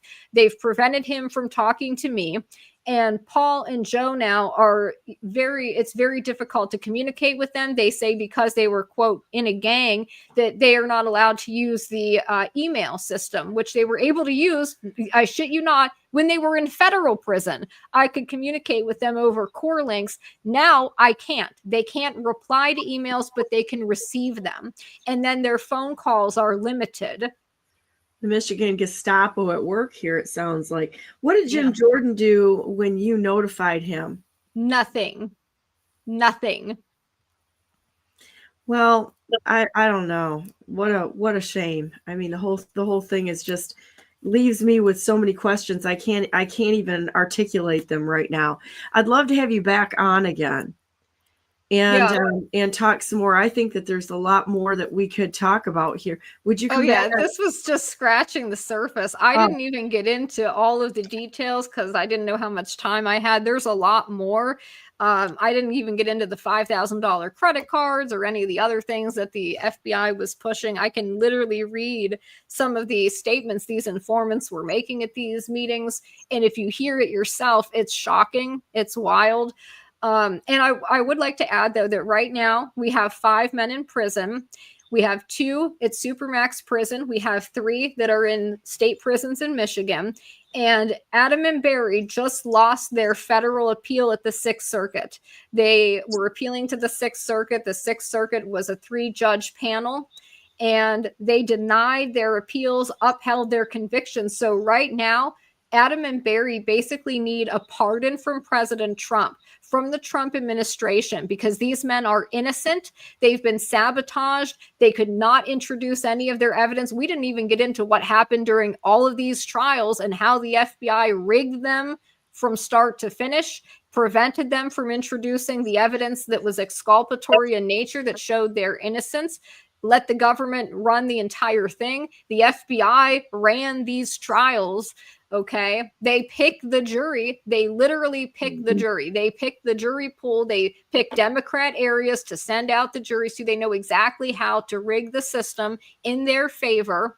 That's what they do. And it's shameful. And because they couldn't get everything into the record, when appealing, you can only appeal based on what's on the record. So all of the evidence that didn't get in there, they don't get to consider. And these judges actually admitted that, yes, the trial court did err in not allowing these statements made by informants to be played for the jury, but we're going to say it was a harmless error. Harmless? Lives were destroyed. Innocent people are in prison. You people are scum at the 6th Circuit. These judges are rogue. They are disgusting. And really, what it comes down to is, protecting the appearance of impartiality in the Justice Department, not calling into question the fact that the Department of Justice was in collusion with the FBI. Obviously, the FBI is a component of the DOJ to frame these guys, prosecutors as well. And most of these judges are what? Former federal prosecutors. They don't like the system being exposed, because if this case is truly exposed, if these men were let off on appeal, it would reveal the rampant criminality within the so-called justice system in America. And they're all agents of that system, including, I would argue, the court-appointed lawyers who are also members of the Bar Association, and they rely on the so-called legitimacy of the legal system, which I worked in, and I know how corrupt it is. So we have these men in prison, the 3 state men. So the federal guys, they just lost their appeal at the 6th Circuit. They can only appeal. They can try to do an en banc review, or they have to go to the United States Supreme Court, which if you think they're going to take up this case, yeah, right. They're not going to touch it. And then the state guys, they're trying to appeal. They can only appeal all the way up to the Michigan Supreme Court. Well, who appointed half of those judges? Whitmer. Yes.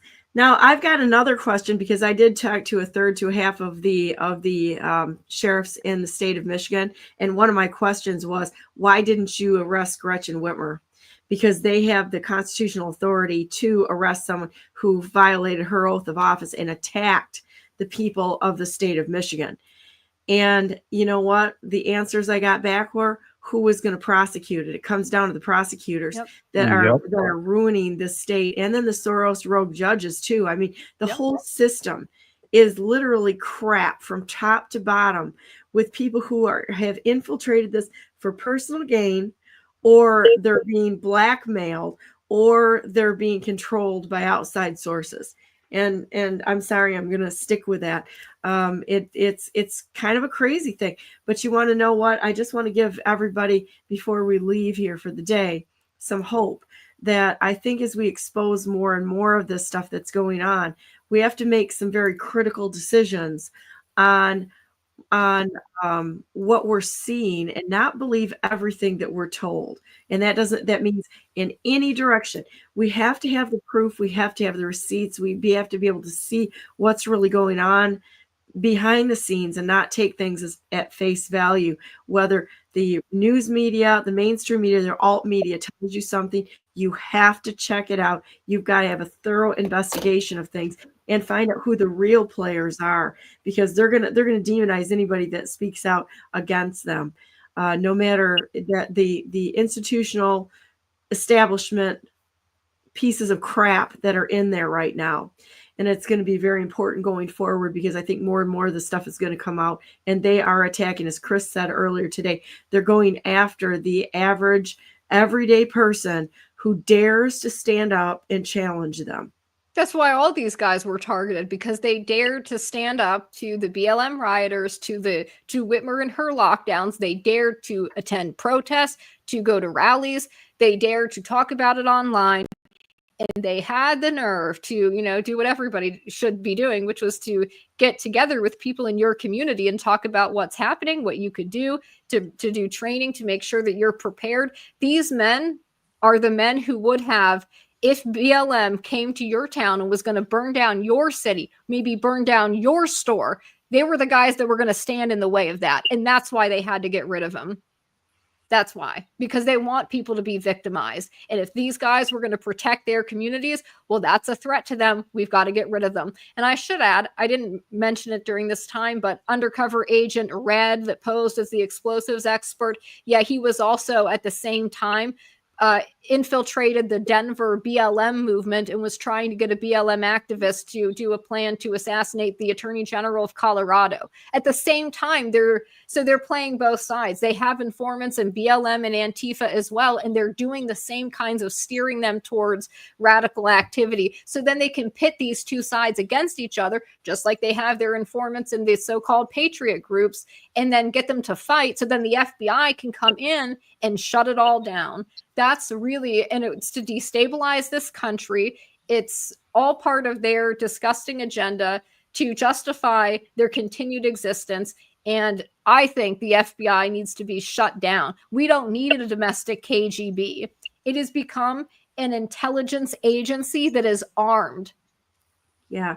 And focused on the American people. I've got some big problems with everything I'm seeing out there. Just, there's so much of this that needs to be just absolutely abolished, because it's against the law. The law states, the Second Amendment is, the right to bear arms shall be necessary. It's necessary. And those that are after the gun grabs, the red flag laws, all that sort of thing, they are literally the terrorists and traitors on American soil right now.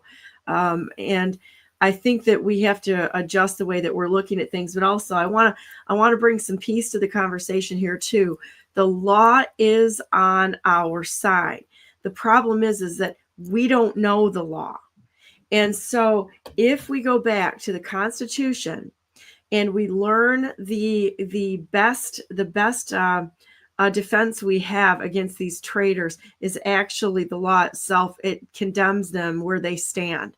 We just need to know how to use that and to honestly take our country back from these communists that have literally infiltrated everything, and use the law against them in order to put them in check.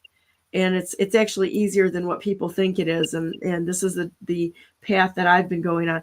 But also with this story here, I think the lesson that everybody needs to remember is you don't know who you're talking to online. You do not know the people that they're sending to you to set you up. The J6 was absolutely a Fedsurrection and set up. And when you listen to what happened between the Capitol Police and all the other nonsense there, it was a setup. But that's not the only one. There's so many examples of this, of our own government being the problem and attacking its own people in order to further their agenda. Well, I'd love if you would give up the time to do that again, because I do think that this is a good thing for people to know and hear the documentation you've done on this. And probably there's some more things that we could get into, because when you look at the tactics of the FBI, as well as the Order of Nine Angles, 764, and that sort of thing, I believe every single one of them is backed by a very evil agenda. And it's the agenda to incite. They're trying to incite a kinetic war here, because these people are so evil. They would love nothing more to see us take up arms against our own people and create a problem. Yes. Okay. So when we go into this, it's like we can look at it, the what the law says and the rights that we have. We do have the right, but realize they're going to use those things against us in ways that we've got to outsmart them. Okay. And I really think that that's something that we need to focus on. We do not want to have an armed conflict here. That is the last thing we need. I think that all of us, anybody carrying firearms, should have absolutely professional training. You should never carry a firearm unless you are well trained. And I mean, this is by professional people that can teach you how to use your firearm, so that you don't do something that is unwittingly a problem, you know? Right. So I really think this is important to highlight here. My question to the FB lie out there is, why in the hell are you letting all of these people cross the borders that are cartel members? And you go after American citizens, but yet you're a bunch of, I'm going to just say it, dumb shits out there when it comes to the real threats to the nation. Yeah, and why are you manufacturing fake plots? Why did you instigate this entire thing for a political stunt, the October surprise? That's election interference, by the way. So they need to answer. If they're so good at this, why is the human trafficking thing going on? If they're good at surveillance, why is the invasion of our nation from not just the southern border, but the northern border, where they're bringing firearms into this country and fentanyl? If they're that great at their jobs, why is this rampant on the United States? Why? Because they're complicit. They're all of them complicit, and they're complicit with the government, which has violated their oath of office and literally broken the highest law in the land. I'm so disgusted with these people. I can't even tell you how disgusted I am with the FB lies and the Department of Injustice lack of justice. And, I'm sorry, they can virtue signal us all they want, but all you have to do is look at the fentanyl invasion, the fact that we know we have people down at the border that says that basically when they come across the border with cocaine, they literally will ship it back. The agents there will ship it back over the border to be resold again, and do it's a 1% to 99% ratio of flour to cocaine, and pretend that they're destroying it.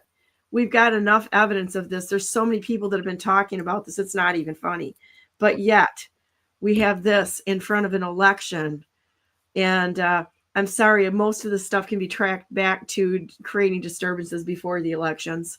So this is incredibly interesting to me, and I'm giving none of them a pass out there. It's a problem. The criminal element is in our own government. Yeah, and the Republican side as well, who refuse to look into this case, who won't touch it because they also don't want to run afoul of the FBI. They continue to give the FBI bloated budgets. They continue to focus on nonsense issues like the Twitter files or whatever. We all knew what Jack Dorsey was doing. We all knew they were coordinating with the government. Sure, it's nice to have documentation to prove it, but why didn't the Weaponization Committee have a hearing on this case? If you want to expose government weaponization, there wasn't a bigger example than this in January 6th. And there is a connection between the Whitmer case and January 6th, which I didn't get into this time. But maybe we're going to save that next week. Okay. And then I want to get into the satanic cults and how they work with it to, in fact, incite evil actions by people. This whole thing, most of the stuff in the United States is absolutely coming through funded activities through our own government to create a disturbance within our nation. They're not agents of peace whatsoever. They're criminals. And I just would love to get into a debate on one of them. If you're so good at your job, how come we have a fentanyl invasion in our nation? Why is it that you can't stop that or the child trafficking? Because you bastards are in on it. And so, it's like, I'm sorry, they're in on it, and it's just time to call it out for what it is. Why is it that we're not going after every one of these people for their violation of their oath of office? That's a legal move that anyone can take. And it's for real. And you can make this stick. I'm sorry, but they need to be charged for the crimes in a lawful manner. They need to be charged for the crimes that they've committed. And I think that this is a doable thing. I really do. We've got the law on our side. Stick with the law in a legal, lawful protocol, and then nobody gets hurt. Only people get to be held accountable. Well, let's say a prayer a minute, and then we'll plan on next Monday at 10. Okay, this is really fun. I think you're wonderful, Christina, and I really like your gutsiness of naming names, because I kind of do the same thing.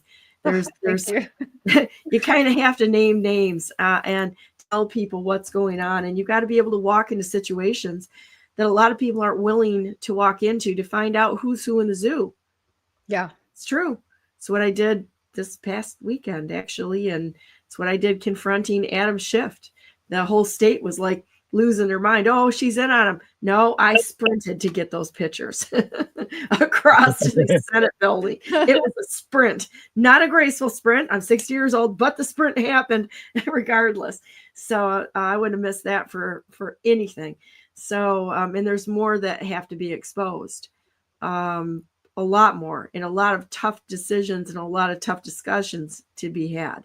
I guess that's where I'm going to leave it. So let's say a prayer minute, and then we'll come back next week. Dear Heavenly Father, thank you so much for Christina and Bill and Mike and Chris and Vicky, who were on earlier, and all the brave people that are willing to tell the truth and bring things forward, even with the threat of being set up by these people who have no good intention for this nation. There is no good intention that a lot of these people have.